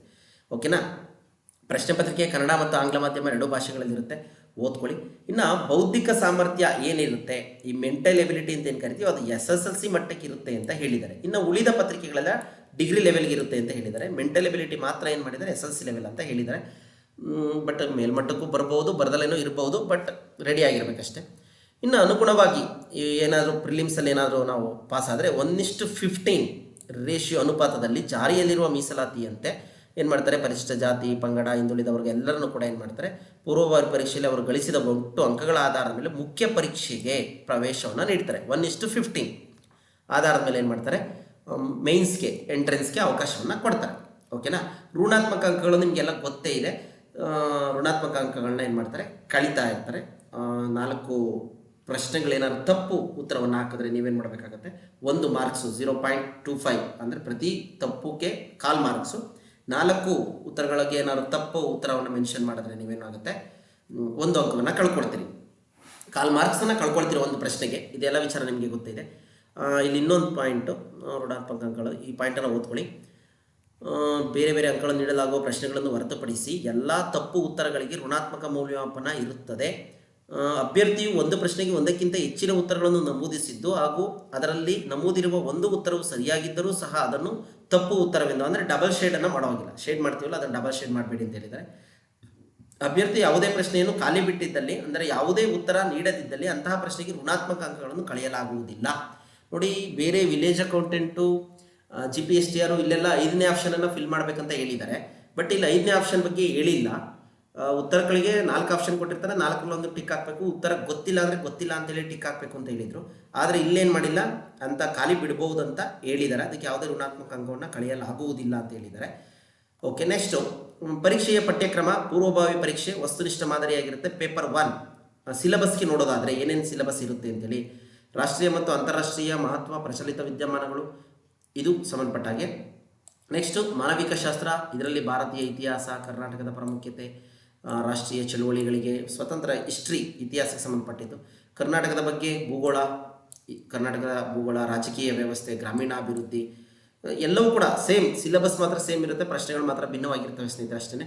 ಇನ್ನು ಪೇಪರ್ 2 ಬಂದಂಥ ಸಂದರ್ಭದಲ್ಲಿ ಸೇಮ್ ರಾಜ್ಯದ ಪ್ರಾಮುಖ್ಯತೆ, ಘಟನೆಗಳು, ರಾಜ್ಯ ಸರ್ಕಾರದ ಪ್ರಮುಖ ಯೋಜನೆಗಳು. ನೆಕ್ಸ್ಟು ಸಾಮಾನ್ಯ ವಿಜ್ಞಾನ, ತಂತ್ರಜ್ಞಾನ, ಪರಿಸರ ವಿಜ್ಞಾನ ಆಲ್ರೆಡಿ ಹೇಳಿದ್ದೀವಿ. ಇದೆಲ್ಲ ಇಷ್ಟು ವಿಚಾರ. ಇನ್ನು ಮನೋ ಸಾಮರ್ಥ್ಯ ಬಂದರೆ ವಿಶ್ಲೇಷಿಸುವಿಕೆ, ವಿಶ್ಲೇಷಣಾ ಸಾಮರ್ಥ್ಯ, ತಾರ್ಕಿಕ ಪ್ರತಿಪಾದನೆ, ಗ್ರಹಿಸುವಿಕೆ, ಮನೋಶಕ್ತಿ, ಈ ಥರ ನಿರ್ಧಾರ ತೆಗೆದುಕೊಳ್ಳುವಿಕೆ, ಸಮಸ್ಯೆ ಬಿಡಿಸುವಿಕೆ, ಮೂಲಗಣಿತ, ಎಲ್ಲ ಆಧಾರದ ಮೇಲೆ ರೇಖಾಚಿತ್ರಗಳು, ದತ್ತಾಂಶ ದಕ್ಷತೆ, ಎಲ್ಲ 10ನೇ ತರಗತಿಯ ಒಂದು ಮಟ್ಟಕ್ಕೆ ಈ ಪ್ರಶ್ನೆಗಳನ್ನ ಕೇಳ್ತೀವಿ ಅಂತ ಮೆಂಟಲಿಟಿ ಬಗ್ಗೆ ಹೇಳಿದ್ದಾರೆ ಸ್ನೇಹಿತರೆ. ಓಕೆನಾ. ಈಗ ಪ್ರಿಲಿಮ್ಸ್ ಕೂಡ ಪಾಸ್ ಆದ ರೀತಿ ಇಟ್ಕೊಳ್ಳೋಣ, ಪೂರ್ವ ಪರೀಕ್ಷೆಯನ್ನು ಕೂಡ ಪಾಸ್ ಆದ ರೀತಿ ಇಟ್ಕೊಳ್ಳೋಣ. ಮುಖ್ಯ ಪರೀಕ್ಷೆಗೆ ಹೋದಂಥ ಸಂದರ್ಭದಲ್ಲಿ ಹೇಗಿರುತ್ತೆ ಪರೀಕ್ಷೆ, ಇದಕ್ಕೊಂದು ಆದೇಶ ಮಾಡಿದ್ದಾರೆ. ದಿನಾಂಕ 4/6/2020 ಮುಖ್ಯ ಪರೀಕ್ಷೆಯು ಲಿಖಿತ ಪರೀಕ್ಷೆ ಮತ್ತು ವ್ಯಕ್ತಿತ್ವ ಪರೀಕ್ಷೆಯನ್ನು ಒಳಗೊಂಡಿರುತ್ತದೆ. ಇಲ್ಲಿ ಸ್ನೇಹಿತರೆ ಮಲ್ಟಿಪಲ್ ಚಾಯ್ಸ್ ಇರೋದಿಲ್ಲ. ಓಕೆನಾ, ಎಲ್ಲವೂ ಕೂಡ ರೈಟಿಂಗಲ್ಲಿ ಇರುತ್ತೆ. ಬನ್ನಿ ನೋಡ್ತಾ ಹೋಗೋಣ. ಏನು ಲಿಖಿತ ಪರೀಕ್ಷೆ, ಇದು ಮೇನ್ಸ್. ಇದಕ್ಕೆ ಅರ್ಹತಾ ಪರೀಕ್ಷೆಗಳು, ಇದಕ್ಕೆ ಮಾರ್ಕ್ಸನ್ನು ಕೌಂಟ್ ಮಾಡಲ್ಲ ಅಂತ ಹೇಳಿದ್ದಾರೆ ಸ್ನೇಹಿತರೆ. ಕನ್ನಡ ಮತ್ತು ಇಂಗ್ಲೀಷ್ಗೆ ಮಾರ್ಕ್ಸನ್ನು ಕೌಂಟ್ ಮಾಡೋದಿಲ್ಲ. ಇಲ್ಲಿ ಅಂಕಗಳು 150, ಅವಧಿ 2 ಗಂಟೆ ಇರುತ್ತೆ. ಇದು ಕೂಡ ಅರ್ಹತಾದಾಯಕ, ಓನ್ಲಿ ಎಲಿಜಿಬಿಲಿಟಿ ಕ್ವಾಲಿಫೈಡ್ ಪೇಪರ್ ಆಗಿರ್ತದೆ. ಕನ್ನಡ ಮತ್ತು ಇಂಗ್ಲೀಷಲ್ಲಿ ನಾವು ಕ್ವಾಲಿಫೈಡ್ ಆಗುತ್ತೆ. ಈ 2 ಪತ್ರಿಕೆಗಳ ಮಾರ್ಕ್ಸನ್ನು ಅವರು ಪರಿಗಣಿಸೋದಿಲ್ಲ. ಓಕೆನಾ. ಇನ್ನು ಕಡ್ಡಾಯ ಯಾವುದು, ಕನ್ನಡ ಮತ್ತು ಇಂಗ್ಲೀಷ್. ಹೇಗೆ ನಾವು ಕಡ್ಡಾಯ ಕನ್ನಡ, ಕಡ್ಡಾಯ ಇಂಗ್ಲೀಷನ್ನ ಬರ್ಕೊಳ್ತಾ ಇದ್ವಲ್ಲ, ಅದು ಓನ್ಲಿ ಎಲಿಜಿಬಿಲಿಟಿ ಪರ್ಪಸ್, ಅರ್ಹತಾದಾಯಕ, ಎಲಿಜಿಬಿಲಿಟಿ ಕ್ವಾಲಿಫೈಡ್ ಪೇಪರ್ ಅಷ್ಟೇ. ಇನ್ನು ಮೇಯ್ನ್ ನಾವು ಪರಿಗಣಿಸ್ತಕ್ಕಂಥದ್ದು ಯಾವುದರಲ್ಲಿ ಅಂತಂದರೆ ಈ ಪತ್ರಿಕೆಗಳಲ್ಲಿ ಕಡ್ಡಾಯ ಪತ್ರಿಕೆಗಳು, ಇವನ್ನೆಲ್ಲರೂ ಕೂಡ ಕಡ್ಡಾಯವಾಗಿ ಬರಲೇಬೇಕಾಗುತ್ತೆ. ಈ ಪತ್ರಿಕೆಗಳ ಮಾರ್ಕ್ಸನ್ನು ಮಾತ್ರ ಕೌಂಟ್ ತೊಗೊಳ್ತಾರೆ. ಪತ್ರಿಕೆ 1 ಏನಿರುತ್ತೆ, ಪ್ರಬಂಧ ಇರುತ್ತೆ, ಎಸ್ಸೆ ರೇಟಿಂಗು 250 ಮಾರ್ಕ್ಸ್ಗಳಿಗೆ. ಓಕೆನಾ. ಅಂಕಗಳು, ಅವಧಿ 3 ಅವರ್ ಕೊಟ್ಟಿರ್ತಾರೆ ಸ್ನೇಹಿತರೆ. 3 ಅವರ್ ಟೈಮ್ ಇರುತ್ತೆ. 250 ಮಾರ್ಕ್ಸ್ಗಳಿಗೆ ನಾವೇನು ಮಾಡಬೇಕಾಗತ್ತೆ, ಪರೀಕ್ಷೆಯನ್ನು ಬರೀಬೇಕಾಗತ್ತೆ. ಪತ್ರಿಕೆ 2 ಪೇಪರ್ 2 ಸಾಮಾನ್ಯ ಅಧ್ಯಯನ. ಓಕೆ, ಇದು ಕೂಡ 250 ಮಾರ್ಕ್ಸ್ಗಳಿಗೆ 3 ಗಂಟೆ ಟೈಮನ್ನು ಕೊಟ್ಟಿರ್ತಾರೆ. ನೆಕ್ಸ್ಟ್ ಪತ್ರಿಕೆ 3 ಸಾಮಾನ್ಯ ಅಧ್ಯಯನ, ಜನರಲ್ ಸ್ಟಡೀಸ್ 2 ಅಂತ ಇರುತ್ತೆ. ಅದು ಕೂಡ 250 ಮಾರ್ಕ್ಸ್ಗಳಿಗೆ 3 ಗಂಟೆ ಅವಧಿ ಇರುತ್ತೆ. ಪೇಪರ್ 4 ಸಾಮಾನ್ಯ ಅಧ್ಯಯನ 250 ಮಾರ್ಕ್ಸ್ಗಳಿಗೆ 3 ಅವಧಿ ಇರುತ್ತೆ. ಪೇಪರ್ 5 ಸಾಮಾನ್ಯ ಅಧ್ಯಯನ 250 ಮಾರ್ಕ್ಸ್ಗಳಿಗೆ 3 ಅವರ್ ಇರುತ್ತೆ. ಲಿಖಿತ ಪರೀಕ್ಷೆಯ ಒಟ್ಟು ಅಂಕಗಳು 1250 ಮಾರ್ಕ್ಸ್ ಸ್ನೇಹಿತರೆ. ಎಲ್ಲವೂ ಕೂಡ ಲಿಖಿತ ಮಾರ್ಕ್ಸ್, ಲಿಖಿತನೇ, ಮಲ್ಟಿಪಲ್ ಚಾಯ್ಸ್ ಇರೋದಿಲ್ಲ. ಚೆನ್ನಾಗಿ ನೆನ್ಪಿಟ್ಕೊಳ್ಳಿ. ಓಕೆನಾ. ಯಾವ್ಯಾವು ಈ ಪೇಪರ್ಗಳು, ಈ 5 ಪೇಪರ್ಗಳು, 5 ಪೇಪರ್ಗಳ ಅಂಕಗಳನ್ನು ಮಾತ್ರ ಏನು ಮಾಡ್ತಾರೆ, ನಿಮ್ಮ ನೇಮಕಾತಿಗೆ ಪರಿಗಣಿಸ್ತಾರೆ. Plus 25 marks. ಯಾವುದು 25 ಮಾರ್ಕ್ಸು ಅಂದರೆ ವ್ಯಕ್ತಿತ್ವ ಪರೀಕ್ಷೆ, ಇಂಟರ್ವ್ಯೂ ಮಾಡ್ತಾರಲ್ಲ, ಪರ್ಸನಾಲಿಟಿ ಟೆಸ್ಟು, ಇಂಟರ್ವ್ಯೂ ಮಾಡೋದಕ್ಕೆ 25 ಅಂಕಗಳಿದೆ. ಒಟ್ಟು 1275 ಅಂಕಗಳನ್ನು ಫೈನಲ್ ಮಾಡಿಕೊಂಡು ನಮ್ಮನ್ನು ನೇಮಕಾತಿಗೆ 1:1 ಲಿಸ್ಟಲ್ಲಿ ಕರೀತಾರಂತೆ ಸ್ನೇಹಿತರೆ. ಓಕೆನಾ. ಇದಿಷ್ಟು ವಿಚಾರ ಅರ್ಥ ಆಯಿತು ಅನ್ಕೊತೀನಿ. ಇದರಲ್ಲಿ ಯಾವುದೂ ಕೂಡ ಗೊಂದಲ ಇಲ್ಲ. ನಿಮಗೆ ಏನಾದರೂ ಇದ್ದರೆ ಕಮೆಂಟ್ ಮುಖಾಂತರ ತಿಳಿಸ್ಕೊಳ್ಳಿ. ಟಿಪ್ಪಣಿ ಇಲ್ಲಿ ಹೇಳ್ಬಿಟ್ಟಿದ್ರೆ, ಕಡ್ಡಾಯ ಕನ್ನಡ ಮತ್ತು ಕಡ್ಡಾಯ ಇಂಗ್ಲಿಷ್ ಪತ್ರಿಕೆಗಳಲ್ಲಿ ಪಡೆದ ಅಂಕಗಳನ್ನು ಅರ್ಹತಾದಾಯಕ ಸ್ವರೂಪದ್ದಾಗಿರುತ್ತವೆ. ಅರ್ಹತೆ ಪಡೆಯಲು ಪ್ರತಿಯೊಂದು ಪತ್ರಿಕೆಯಲ್ಲಿ ಕನಿಷ್ಠ 35 ಅಂಕಗಳನ್ನು ನಾವೇನು ಮಾಡಬೇಕಾಗುತ್ತೆ, 52.5% ತಗೊಳ್ಬೇಕಾಗುತ್ತೆ. ಈ ಎರಡು ಪತ್ರಿಕೆಗಳು ಅಂದರೆ ಕನ್ನಡ ಮತ್ತು ಕನ್ನಡ ಜನರಲ್ ಇಂಗ್ಲೀಷ್ ಅಂತ ಸ್ಟಾರ್ಟಿಂಗಲ್ಲಿ ಹೇಳಿದ್ವಲ್ಲ ಆ ಪತ್ರಿಕೆಗಳು. ಈ ಎರಡು ಪತ್ರಿಕೆಗಳಲ್ಲಿ ಗಳಿಸಿದ ಅಂಕಗಳನ್ನು ಅಭ್ಯರ್ಥಿಯ ಆಯ್ಕೆಯ ಅರ್ಹತೆಯನ್ನು ನಿಗದಿಪಡಿಸುವಲ್ಲಿ ಪರಿಗಣಿಸಲಾಗುವುದಿಲ್ಲ. ಆಲ್ರೆಡಿ ಹೇಳಿದೆ ಅವೆರಡು ಪೇಪರ್ಗಳನ್ನು. ಯಾವೆರಡು ಪೇಪರ್ಗಳನ್ನು ಇಲ್ಲಿ ಮೇಲ್ ಬಂದ್ವಲ್ಲ, ಇವೆರಡು ಕೂಡ ಕನ್ನಡ ಮತ್ತು ಇಂಗ್ಲೀಷು 150 ಮಾರ್ಕ್ಸ್ಗಳಿಗೆ ಅಂತೇಳಿ ಇದನ್ನು ಇದಕ್ಕೆ ತೊಗೊಳೋದಿಲ್ಲ, ಓನ್ಲಿ ಎಲಿಜಿಬಿಲಿಟಿ ತೊಗೊಳ್ತಾರೆ. ನೆಕ್ಸ್ಟ್ ಇದಾದ ನಂತರ ಮುಖ್ಯ ಪರೀಕ್ಷೆಯು ವಿವರಣಾತ್ಮಕ ಮಾದರಿಯಲ್ಲಿರುತ್ತದೆ ಮತ್ತು ಎಲ್ಲ ಪತ್ರಿಕೆಗಳು ಕಡ್ಡಾಯವಾಗಿರುತ್ತವೆ. ಓಕೆನಾ, ಎಲ್ಲವೂ ಕೂಡ ರೈಟಿಂಗಲ್ಲೇ ಇರುತ್ತೆ. ಎಲ್ಲವೂ ಕೂಡ ಎಷ್ಟೆಷ್ಟು ಮಾರ್ಕ್ಸಿಗೆ ಇನ್ನೊಂದ್ಸಲ ನೋಡ್ಕೊಳ್ಳಿ, 250 ಮಾರ್ಕ್ಸ್ಗಳಿಗೆ 25 ಇಂಟರ್ವ್ಯೂ ವ್ಯಕ್ತಿತ್ವ ಪರೀಕ್ಷೆ, ಟೋಟಲ್ 1275 ಮಾರ್ಕ್ಸ್ಗಳಿಗೆ ಪರೀಕ್ಷೆಯನ್ನು ಬರೀಬೇಕಾಗತ್ತೆ. ಓಕೆನಾ, ಟ್ರೈ ಮಾಡಿ. ಹಾಗಾಗಿ ಮುಖ್ಯ ಪರೀಕ್ಷೆಯು ಕನ್ನಡ ಮತ್ತು ಇಂಗ್ಲೀಷ್ ಎರಡೂ ಭಾಷೆಗಳಲ್ಲೂ ಇರುತ್ತೆ. ಎಲ್ಲವೂ ಕೂಡ ಪದವಿ ಮಟ್ಟದ್ದಾಗಿರುತ್ತೆ ಅಂತ ಹೇಳಿದ್ದಾರೆ, ನೋಡ್ಕೊಳ್ಳಿ. ನೆಕ್ಸ್ಟು ಎಲ್ಲ 5 ಪ್ರಶ್ನೆಗಳು ಕಡ್ಡಾಯ ಪತ್ರಿಕೆಗಳಾಗಿರ್ತವೆ. ಪೇಪರ್ 2ನಲ್ಲಿ 250 ಅಂಕಗಳನ್ನು ಒಳಗೊಂಡಿರ್ತವೆ. 3 ಗಂಟೆ ಟೈಮ್ ಇರುತ್ತೆ ಅಂತ ಆಲ್ರೆಡಿ ಹೇಳಿದ್ವಿ. ಲಿಖಿತ ಮತ್ತು ವ್ಯಕ್ತಿತ್ವ ಪರೀಕ್ಷೆಯು 1:1 ಆಯ್ಕೆ ಪಟ್ಟಿಯೊಂದಿಗೆ ಪ್ರಕಟಿಸಲಾಗುವುದು. 1:1 ಲಿಸ್ಟಲ್ಲಿ ಫೈನಲ್ಗೆ ಲಿಸ್ಟ್ ಬಿಡ್ತಾರೆ. ಮುಖ್ಯ ಪರೀಕ್ಷೆಯ ಪಠ್ಯಕ್ರಮವನ್ನು ಆಯೋಗದ ವೆಬ್ಸೈಟ್ನಲ್ಲಿ ಏನು ಮಾಡಿರ್ತಾರೆ, ಬಿಡ್ತಾರಂತೆ. ಅಲ್ಲಿ ಏನು ಮಾಡಿ ನೀವು ಬಿತ್ತರಿಸಲಾಗಿದೆ ಆಲ್ರೆಡಿ, ಅಲ್ಲಿ ತಗೊಂಡು ನೀವು ಅದನ್ನು ನೋಡ್ಕೊಳ್ಬೇಕಾಗುತ್ತೆ. ಅಥವಾ ನಾನೇನಾದರೂ ನೆಕ್ಸ್ಟ್ ಒಂದು ವಿಡಿಯೋವನ್ನು ಮಾಡ್ತೀನಿ ಮುಖ್ಯ ಪರೀಕ್ಷೆಗೆ ಏನೇನು ಬೇಕು ಅಂತ. ಫಸ್ಟ್ ಇವಾಗ ನಾವೇನು ಮಾಡೋಣ, ಪ್ರಿಲಿಮ್ಸ್ನ ನೋಡ್ಕೊಳ್ಳೋಣ, ಆಮೇಲೆ ಮೇನ್ಸ್ಗೆ ಹೋಗೋಣ. ಹಾಗಾಗಿ ಎಲ್ಲರೂ ಕೂಡ ಚಾನ್ಸನ್ನು ತಗೊಳ್ಳಿ ನನ್ನ ಪ್ರಕಾರ. ಇನ್ನು ವ್ಯಕ್ತಿತ್ವ ಪರೀಕ್ಷೆ ಹಿಂಗೆ ಇಂಟರ್ವ್ಯೂ ಹೇಗೆ ಮಾಡ್ತಾರೆ ಅಂತ ನೋಡೋಣ. ವ್ಯಕ್ತಿತ್ವ ಪರೀಕ್ಷೆಯು ಅಭ್ಯರ್ಥಿಗಳ ವೈಯಕ್ತಿಕ ಗುಣಮಟ್ಟ, ಸಿವಿಲ್ ಸೇವೆಗಳಿಗೆ ಸೂಕ್ತರೆ ಎಂಬ ಬಗ್ಗೆ, ಅವರ ನಾಯಕತ್ವದ ಗುಣ, ಲೀಡರ್ಶಿಪ್ಪು, ತೀರ್ಮಾನ ತೆಗೆದುಕೊಳ್ಳುವ ವಿವಿಧ ಮತ್ತು ಆಳವಾದ ಆಸಕ್ತಿ, ಒಂದು ಗುಂಪಿನಲ್ಲಿ ಕೆಲಸ ಮಾಡುವ ಸಾಮರ್ಥ್ಯ, ಪ್ರೇರಣಾ ಕೌಶಲ್ಯ, ತಾರ್ಕಿಕ ಯೋಚನಾ ಸಾಮರ್ಥ್ಯಗಳ ಬಗ್ಗೆ ನಿರ್ಧರಿಸಲಾಗುತ್ತದೆ. ಓಕೆನಾ. ನೆಕ್ಸ್ಟು ಇಲ್ಲಿ ಗ್ರೂಪ್ ಎ, ಗ್ರೂಪ್ ಬಿ ಸೇವೆಗಳ ಹುದ್ದೆಗಳಿಗೆ ಸಂಖ್ಯೆಗಳಿಗೆ ಅನುಗುಣವಾಗಿ 1:3 ಅನುಪಾತದಲ್ಲಿ ಅಭ್ಯರ್ಥಿಗಳನ್ನು ಇಂಟರ್ವ್ಯೂಗೆ ಕರೀತಾರೆ. ಇಂಟರ್ವ್ಯೂ ಕರೆಯೋದು 1:3 ಇದರಲ್ಲಿ. ಲೀಸ್ಟ್ ಅನೌನ್ಸ್ ಮಾಡ್ತಕ್ಕಂಥದ್ದು 1:1 ಫೈನಲ್ ಲೀಸ್ಟನ್ನು. ಓಕೆನಾ. ನೆಕ್ಸ್ಟು ಇಷ್ಟೆಲ್ಲ ವಿಚಾರಗಳು ಇದ್ದಾವೆ. ನೆಕ್ಸ್ಟ್ ಇದಾದ ನಂತರ ಮೀಸಲಾತಿ ಪ್ರಮಾಣ ಪತ್ರಗಳು, ಅವುಗಳನ್ನ ನೀವು ಉದ್ಯೋಗಕ್ಕಾಗಿ ಅಂತೇಳಿ ಮಾಡಿಸ್ಕೊಳ್ಬೇಕಾಗುತ್ತೆ. 5 ವರ್ಷ ಜನರಲ್ ಅವ್ರಗಳಿಗಾದರೆ ಇರುತ್ತೆ, ಅಲ್ಲ OBC ಅವ್ರಿಗೆ, SC/ST ಅವ್ರಿಗಾದರೆ ಅದಕ್ಕೆ ಸಂಬಂಧಪಟ್ಟಾಗಿರುತ್ತೆ, ನೋಡ್ಕೊಳ್ಳಿ. ಇವೆಲ್ಲ ಮೀಸಲಾತಿ ಪ್ರಮಾಣ ಪತ್ರಗಳು.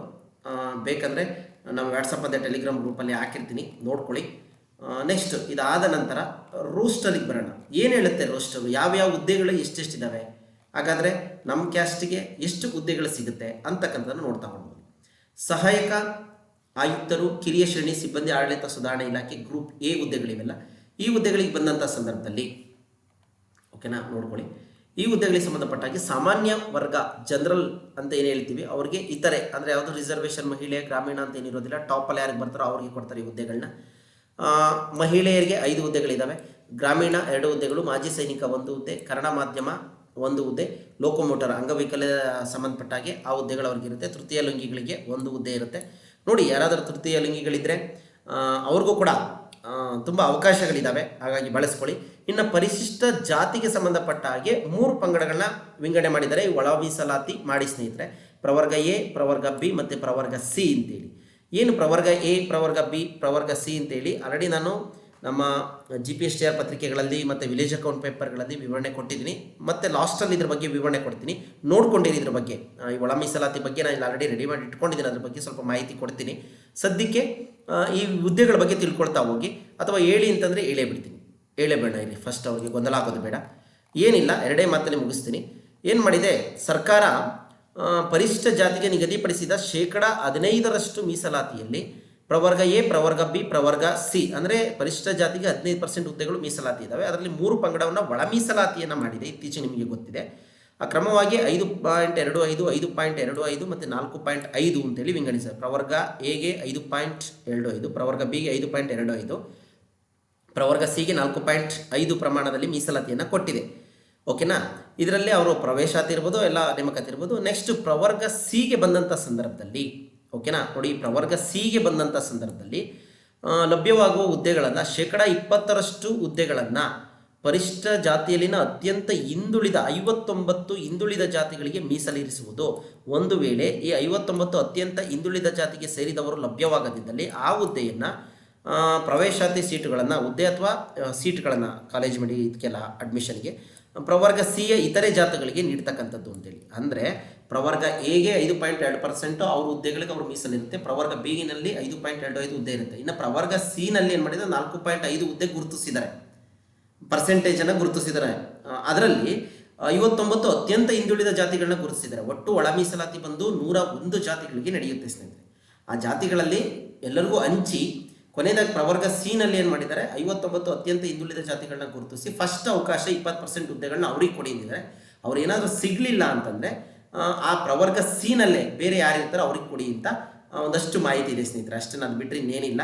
ಸೇಮ್ ಹೇಗಿದೆ ಕಡ್ಡಾಯವಾಗಿ ಈ 59 ಜಾತಿಗಳಲ್ಲಿ ಯಾವುದರಲ್ಲಿ ಪ್ರವರ್ಗ ಸಿನಲ್ಲಿ ಯಾವುದರಲ್ಲಿ SC ಕ್ಯಾಟಗರಿನಲ್ಲಿ 59 ಜಾತಿಗಳಿಗೆ ಮೀಸಲಿಸಿದ್ದು. ಒಂದು ವೇಳೆ 59 ಸದರಿ 59 ಜಾತಿಗಳ ಅಭ್ಯರ್ಥಿಗಳು ಲಭ್ಯವಾಗದಿದ್ದಲ್ಲಿ ಆ ಹುದ್ದೆಯನ್ನು ಪ್ರವರ್ಗ ಸಿಯಲ್ಲಿರುವ ಇತರೆ ಜಾತಿಗಳಿಗೆ ನೀಡುವುದು ಅಂತೇಳಿ ಕೊಟ್ಟಿದ್ದಾರೆ. ಅದಕ್ಕೆ ಸಂಬಂಧಪಟ್ಟಾಗಿ ಇಲ್ಲಿ ರೋಸ್ಟರ್ ಕೂಡ ಇದೆ, ಹುದ್ದೆಗಳನ್ನ ಹೇಗೆ ಹಂಚ್ತಾರೆ ಅಂತ. ಇಲ್ಲಿ ಬೇಕಂದರೆ ನೀವು ಇದನ್ನು ಓದ್ಕೊಳ್ಳಿ, ಓಕೆನಾ. ಇಲ್ಲಿದೆ ಸ್ನೇಹಿತರೆ, ನಾನು ಗ್ರೂಪಲ್ಲಿ ಬೇಕಾದ್ರೆ ನೀವು ಕಮೆಂಟ್ ಮಾಡಿದ್ರೆ ವಾಟ್ಸಪ್ ಗ್ರೂಪಲ್ಲಿ ಜಾಯ್ನ್ ಆದರೆ ಅಲ್ಲಿ ಹೇಳ್ತೀನಿ ಹೇಗೆ ಹಂಚಬೇಕು ಅಂತಕ್ಕಂಥ ಮಾಹಿತಿ ಇಲ್ಲಿದೆ. ಪರಿಶಿಷ್ಟ ಜಾತಿಯವರಿಗೆ ಅದು ಇವರ ಮೀಸಲಾತಿಗೆ ಸಂಬಂಧಪಟ್ಟಿದ್ದು, ಓಕೆನಾ. ಅಷ್ಟೇ, ಇನ್ನೇನಿಲ್ಲ. ಪ್ರವರ್ಗ ABC ಅಂತಂದರೆ ಸ್ಟಾರ್ ಅಂದರೆ ಅದೇ ಪ್ರವರ್ಗ ಸಿನಲ್ಲಿ ಸ್ಟಾರ್ ಇಟ್ಟಿದ್ದಾರೆ. ಏನಂತಂದರೆ 59 ಹಿಂದುಳಿದ ಜಾತಿಗಳಿಗೆ ಕೊಡ್ತಾರೆ. ಪರಿಶಿಷ್ಟ ಜಾತಿನಲ್ಲೇ ಪ್ರವರ್ಗ ಸಿನಲ್ಲಿ 59 ಹಿಂದುಳಿದ ಜಾತಿಗಳಿಗೆ ಫಸ್ಟ್ ಅವಕಾಶ. ಅವ್ರು ಯಾರೂ ಸಿಗಲಿಲ್ಲ ಅಂದರೆ ಈ ಪ್ರವರ್ಗ ಸಿನಲ್ಲಿ ಯಾರು ಮೇಲ್ಗಡೆ ಇರ್ತಾರೆ ಅವ್ರಿಗೆ ಕೊಡ್ತಾರೆ. ಅದು ಅವ್ರಿಗೆ ಸಂಬಂಧಪಟ್ಟ ಹಾಗೆ ಇರುತ್ತೆ, ಮಾಹಿತಿ ನೋಡ್ಕೊಳ್ಳಿ. ನೆಕ್ಸ್ಟು ಅವ್ರಿಗೂ ಕೂಡ ಇತರೆ ಒಂದಿರುತ್ತೆ. ಇತರೆ ಅಂದರೆ ಇಲ್ಲಿ ಯಾವುದು ರಿಸರ್ವೇಷನ್ ಇಲ್ಲದೆ ಇದ್ದರೂ ಕೂಡ ಆ ಜಾಬ್ ನಿಮಗಿರುತ್ತೆ ಅಂತ ಅಷ್ಟೇ. ಕನ್ನಡ ಮೀಡಿಯಂ ಇಲ್ಲ, ಮಹಿಳಾ ಅಭ್ಯರ್ಥಿ ಇದ್ದೇ ಇರುತ್ತೆ. ಕನ್ನಡ ಮೀಡಿಯಂ ಇಲ್ಲ, ರೂರಲ್ ಇಲ್ಲ ಅಂತ ಏನಾದರೂ ಇದ್ದಂಥ ಸಂದರ್ಭದಲ್ಲಿ ನಿಮ್ಗೆ ಆ ಹುದ್ದೆ ಲಭ್ಯ ಇರುತ್ತೆ ಅಂತೇಳಿ ಅಷ್ಟೇ. ಸಾಮಾನ್ಯ ಅಂದರೆ ಮಹಿಳೆ ಅಂದರೆ ಮಹಿಳೆಯರಿಗೆ ಮೀಸಲಾತಿ ಇರುತ್ತೆ. ಗ್ರಾಮೀಣ ಅಂದರೆ ಗ್ರಾಮೀಣ ಅಭ್ಯರ್ಥಿಗಳಿಗೆ ಮೀಸಲಾತಿ ಇರುತ್ತೆ. ಮಾಜಿ ಸೈನಿಕರಿಗೆ. ಇನ್ನು ಲೋಕೋಮೋಟರ್ ಡಿಸೇಬಿಲಿಟಿ ಅಂದರೆ ಅವರಿಗೆ ಆ ಹುದ್ದೆ ಮೀಸಲಿರುತ್ತೆ. ಇನ್ನು B/LV ಅಂತಂದರೆ ಬ್ಲೈಂಡ್ ಮತ್ತು ಲೋ ವಿಷನ್ ಅವರಿಗೆ ಆ ಹುದ್ದೆ ಏನಾಗಿರುತ್ತೆ, ಮೀಸಲಾತಿ ಇರುತ್ತೆ, ಅಂಗವಿಕಲ ಇವರಲ್ಲಿ. ಇನ್ನು ಪ್ರವರ್ಗ ಇದಕ್ಕೆ ಗ್ರಾಮೀಣ ಅಭ್ಯರ್ಥಿಗಳಿಗೆ ಒಂದು ಹುದ್ದೆ ಮೀಸಲಿದೆ. ಅಂದರೆ ಎಲ್ಲರೂ ಕೂಡ ಇದು ಕಾಂಪಿಟೇಟರ್. ಕನ್ನಡ ಮೀಡಿಯಮ್ಮು, ಗ್ರಾಮೀಣ ಅಭ್ಯರ್ಥಿ, ಇತರೆ, ಮಹಿಳೆ, ಪುರುಷ ಎಲ್ಲರೂ ಕೂಡ ಪ್ರವರ್ಗ ಒಂದಲ್ಲಿ ಒಂದು ಹುದ್ದೆ ಇದಕ್ಕೆ ಲಭ್ಯ ಇರ್ತಾರೆ. ನಾನು ಒಂದು ರೋಸ್ಟರ್ ಮಾತ್ರ ನೀಟಾಗಿ ಎಕ್ಸ್ಪ್ಲೇನ್ ಮಾಡ್ತೀನಿ ಸ್ನೇಹಿತರೆ, ಮಿಕ್ಕಿದ್ದನ್ನೆಲ್ಲ ಸ್ವಲ್ಪ ನೋಡ್ಕೊಳ್ಳಿ, ಹಾಗೆಯೇ ಅರ್ಥ ಆಗುತ್ತೆ ಅಂತ ಅಂದ್ಕೊಳ್ತೀನಿ. ನೆಕ್ಸ್ಟು ಪ್ರವರ್ಗ 2Aಗೆ ಸಂಬಂಧಪಟ್ಟಾಗಿ ಇತರೆಗೆ ಒಂದು ಇದೆ, ಮಹಿಳಾ ಅಭ್ಯರ್ಥಿ 2 ಹುದ್ದೆಗಳಿದ್ದಾವೆ, ಗ್ರಾಮೀಣ ಅಭ್ಯರ್ಥಿ 1 ಇದೆ, ಮಾಜಿ ಸೈನಿಕ 1 ಇದೆ, ಒಟ್ಟು 5 ಹುದ್ದೆಗಳು. ಇನ್ನು ಪ್ರವರ್ಗ 2Bಗೆ ಸಂಬಂಧಪಟ್ಟಾಗಿ ಇದರಲ್ಲಿ ಪೋಸ್ಟಲ್ಲಿ ಸಹಾಯಕ ಆಯುಕ್ತರ ಪೋಸ್ಟಲ್ಲಿ, ಓಕೆನಾ. ನೆಕ್ಸ್ಟು ಪ್ರವರ್ಗ 3A ಬಂದ 1 ಮಹಿಳಾ ಅಭ್ಯರ್ಥಿಗಿದೆ, 1 ಗ್ರಾಮೀಣ ಅಭ್ಯರ್ಥಿಗಿದೆ. ಇನ್ನು ಪ್ರವರ್ಗ 3Bಗೆ ಬಂದಂಥ ಸಂದರ್ಭದಲ್ಲಿ ಮಹಿಳಾ ಅಭ್ಯರ್ಥಿ 1, ಗ್ರಾಮೀಣ ಅಭ್ಯರ್ಥಿ 1, ಹೀಗೆ ಒಟ್ಟು ಹುದ್ದೆಗಳಿದ್ದಾವೆ. ಇಲ್ಲಿ ನಾವು ಯಾವುದೂ ಕೂಡ ಕ್ಯಾಟಗರಿ ನಮಗೆ ಸಿಗಲಿಲ್ಲ, ಹಾಗಾದರೆ ಈ ಜನರಲ್ ಮೆರಿಟ್ ಅಭ್ಯರ್ಥಿಗಳಿಗೆ ನಾವು ಕೂಡ ಅರ್ಹರ? ಎಲ್ಲರೂ ಕೂಡ, ಎಲ್ಲ ಕ್ಯಾಟಗರಿಯವರು ಕೂಡ ಈ GM ಮೆರಿಟ್ ಹುದ್ದೆಗಳಿಗೆ ಅರ್ಹರು. ಇನ್ ಕೇಸ್ ನೀವೇನಾದ್ರು ಟಾಪಲ್ಲಿ ಬಂದರೆ, ಟಾಪ್ 3ನಲ್ಲಿ ಬಂದರೆ, ಮಹಿಳೆ ಆಗಿದ್ದು ಟಾಪ್ 6ಅಲ್ಲಿ ಬಂದರೆ, ಗ್ರಾಮೀಣ ಅಭ್ಯರ್ಥಿ ಆಗಿದ್ದು ಟಾಪ್ 4 ಗ್ರಾಮೀಣ ಅಭ್ಯರ್ಥಿಗಳು ನೀವು ಆಗಿದ್ದರೆ, ಈ ಥರ ಹುದ್ದೆಗಳೇನಾಗುತ್ತೆ ನಿಮಗೆ ಮೀಸಲಿರಿಸ್ತಾ ಹೋಗುತ್ತೆ. ಈ ಹುದ್ದೆಗಳಿಗೂ ಕೂಡ ನೀವು ಅರ್ಹರು. ನಿಮ್ಮ ಹುದ್ದೆಗಳ ಜೊತೆಗೆ ಏನು ಮಾಡಿ, ಈ 18 ಹುದ್ದೆಗಳನ್ನು ಕೂಡ ಇಟ್ಕೊಂಡಿರಿ. ಅದರಲ್ಲಿ ಬಿಟ್ಬಿಡಿ, ಯಾವುದ್ಯಾವುದರ ಬಿಡಿ, ಮಾಜಿ ಸೈನಿಕ, ಅಂಗವಿಕಲ, ತೃತೀಯ ಲಿಂಗಿ ಅಭ್ಯರ್ಥಿಗಳನ್ನ ಬಿಟ್ಬಿಡಿ. ಅವರು ಆ ಸರ್ಟಿಫಿಕೇಟ್ ಇರೋರು ಮಾತ್ರ ಅಪ್ಲೈ ಮಾಡ್ಕೊಳ್ತಾರೆ. ಇನ್ನು ಕಾಮನ್ ಆಗಿ ಇತರೆ, ಮಹಿಳೆ, ಗ್ರಾಮೀಣ ಅಭ್ಯರ್ಥಿ, ಕನ್ನಡ ಮಾಧ್ಯಮ ಅಭ್ಯರ್ಥಿಗಳೇನಾದರೂ ಇದ್ದರೆ ಇವರೆಲ್ಲರೂ ಕೂಡ ಈ ಒಂದು 3 ಹುದ್ದೆಗಳನ್ನ ಬಿಟ್ಟರೆ 4 ಹುದ್ದೆಗಳನ್ನ ಮಿಕ್ಕಿದ 14 ಹುದ್ದೆಗಳಿಗೂ ನೀವೆಲ್ಲರೂ ಕೂಡ ಕಾಂಪಿಟೇಟರ್ ಆಗಿರ್ತೀರಿ, ಓಕೆನಾ. ಫಸ್ಟ್ ಅಲ್ಲೇ ಅವಕಾಶ, ಹೈಯೆಸ್ಟ್ ಮಾರ್ಕ್ಸ್ ಬಂದರೆ ಅಲ್ಲೇ ಅವಕಾಶ ಕೊಡ್ತಾರೆ. ಅಲ್ಲೇನಾದರೂ ಸ್ವಲ್ಪ ಮಾರ್ಕ್ಸ್ ಒಂಚೂರು ಪಾಯಿಂಟ್ ಸಮಥಿಂಗ್ ಅಲ್ಲಿ ಕಡಿಮೆ ಬಂತು ಅಂದರೆ ಅವಾಗ ಕ್ಯಾಟಗರಿಗೆ ಬರ್ತೀವಿ, ಅಷ್ಟೇ ವ್ಯತ್ಯಾಸ, ಇನ್ನೇನಿಲ್ಲ. ಟಾಪಲ್ಲಿದ್ದರೆ ಅಲ್ಲಿ ಹುದ್ದೆ ಸಿಗುತ್ತೆ, ಪರ್ಸೆಂಟೇಜ್ ಒಂಚೂರು ಕಡಿಮೆ ಆಯಿತು ಅಂತಂದರೆ ಕ್ಯಾಟಗರಿಗೆ ಬರ್ತೀವಿ. ಇಷ್ಟು ವಿಚಾರವನ್ನು ತಿಳ್ಕೊಂಡಿರಿ, ಓಕೆನಾ. ನೋಡಿ, ಇಲ್ಲಿ ಹೇಳಿದ್ದಾರೆ, ಪರಿಶಿಷ್ಟ ಜಾತಿ ಸಿಗೆ ಲಭ್ಯವಾಗುವ ಹುದ್ದೆಗಳಲ್ಲಿ 20% ಹುದ್ದೆಗಳನ್ನು, ಎಲ್ಲ ಹುದ್ದೆಗಳಲ್ಲ, 20% ಅಲ್ಲಿ ಇರೋದೇ ಒಂದೊಂದು ಹುದ್ದೆಗಳಷ್ಟೇ ಬರೋದು, ಪಾಪ ಏನು ಮಾಡೋದಕ್ಕಾಗೋದಿಲ್ಲ. ಪ್ರವರ್ಗ ಸಿಯಲ್ಲಿ 59 ಅತ್ಯಂತ ಹಿಂದುಳಿದ ಜಾತಿಗಳಿಗೆ ಮೀಸಲಿರಿಸುವುದು. ಒಂದು ವೇಳೆ 59 ಅತ್ಯಂತ ಹಿಂದುಳಿದ ಜಾತಿಗೆ ಸೇರಿದವರು ಲಭ್ಯವಾಗದಿದ್ದಲ್ಲಿ ಆ ಹುದ್ದೆಯನ್ನು ಪ್ರವರ್ಗ ಸಿಯ ಇತರ ಅರ್ಹ ಅಭ್ಯರ್ಥಿಗಳಿಗೆ ಭರ್ತಿ ಮಾಡುವುದು ಅಂತ ಹೇಳಿಬಿಟ್ಟಿದ್ದಾರೆ, ಓಕೆನಾ. ಇದಿಷ್ಟು ವಿಚಾರ. ಇದಾದಮೇಲೆ ಸಹಾಯಕ ಆಯುಕ್ತರು ಒಟ್ಟು ಹುದ್ದೆಗಳು ಹೈದರಾಬಾದ್ ಕರ್ನಾಟಕಕ್ಕೆ ಸಂಬಂಧಪಟ್ಟ ಹಾಗೆ 3 ಹುದ್ದೆಗಳಿದ್ದಾವೆ, ನೋಡ್ಕೊಳ್ಳಿ. ಇಲ್ಲಿ ಕ್ಯಾಟಗರಿಯನ್ನು ವಿಂಗಡಿಸೋಕ್ಕೆ ಬರೋದಿಲ್ಲ ಸ್ನೇಹಿತರೆ. ಹಾಗಾಗಿ ಏನು ಮಾಡಿಬಿಡ್ತಾರೆ ಅಂತಂದರೆ ಕಾಮನ್ ಆಗಿ ನೋಡಿಕೊಂಡು ಆಯಾ ಕ್ಯಾಟಗರಿಯವ್ರಿಗೆ ಕೊಟ್ಬಿಡ್ತಾರೆ. ಇಲ್ಲಿ 3 ಹುದ್ದೆಗಳು ಅಷ್ಟೇ ಇರೋದ್ರಿಂದ ಇಲ್ಲಿ ಏನು ಮಾಡಿದ್ದಾರೆ, ಸಾಮಾನ್ಯ ಜನರಲ್ ಎಲ್ಲ ಮಹಿಳಾ ಅಭ್ಯರ್ಥಿಗಳು ಇದಕ್ಕೆ ಕಾಂಪಿಟೇಟರ್ ಇರ್ತೀರಿ. ಗ್ರಾಮೀಣ ಅಭ್ಯರ್ಥಿ ಎಲ್ಲರೂ ಕೂಡ ಈ ಹುದ್ದೆ ಕಾಂಪಿಟೇಟರ್, ಗಂಡು ಮಕ್ಕಳು, ಹೆಣ್ಮಕ್ಳು, ಫಿಸಿಕಲಿ ಹ್ಯಾಂಡಿಕ್ಯಾಪ್ಟು, ಎಲ್ಲರೂ ಕೂಡ ತೃತೀಯ ಲಿಂಗಿ ಎಲ್ಲರೂ ಕೂಡ ಈ ಗ್ರಾಮೀಣ ಅಭ್ಯರ್ಥಿ ಇತ್ತು ಅಂತಂದ್ರೆ ಅದಕ್ಕೆ ಫೈಟ್ ಆಗಿರ್ತೀರಿ. ಇನ್ನು ಪ್ರವರ್ಗ 1 ಇತರೆ ಎಲ್ಲರೂ ಕೂಡ ಆ ಪ್ರವರ್ಗ ಆ ಕ್ಯಾಟಗರಿಯಲ್ಲಿ ಬರುವಂಥ ಎಲ್ಲ ಅಭ್ಯರ್ಥಿಗಳು ಮಹಿಳೆ ಗಂಡು ಹೆಣ್ಣು ಎಲ್ಲರೂ ಕೂಡ ಆ ಹುದ್ದೆಗೆ ಕಾಂಪಿಟೇಟರ್ ಆಗಿರ್ತೀರಿ. ಹೀಗೆ ನೆಕ್ಸ್ಟ್ ಇದಾದಮೇಲೆ ವಾಣಿಜ್ಯ ತೆರಿಗೆ ಇದಕ್ಕೆ ಸಂಬಂಧಪಟ್ಟಾಗ ಆಯುಕ್ತರು ಬಂದಂಥ ಸಂದರ್ಭದಲ್ಲಿ ಈ ಒಂದು ಚಾರ್ಟ್ ನೋಡ್ಕೊಳ್ಳಿ. ಈ ಚಾರ್ಟನ್ನು ನೋಡ್ಕೊಳ್ಳಿ. ಯಾವುದಕ್ಕೆ ಸಂಬಂಧಪಟ್ಟ ಹಾಗೆ ವಾಣಿಜ್ಯ ತೆರಿಗೆ ಸಹಾಯಕ ಆಯುಕ್ತರಿಗೆ ಸಂಬಂಧಪಟ್ಟ ಹಾಗೆ ಹುದ್ದೆಗಳ ಸಂಖ್ಯೆ ಹೇಗಿದೆ, ಚಿತ್ರಣ ಹೇಗಿದೆ ಅಂತೇಳಿ ಒಂದು ಸಲ ನೋಡ್ಕೊಳ್ಳಿ.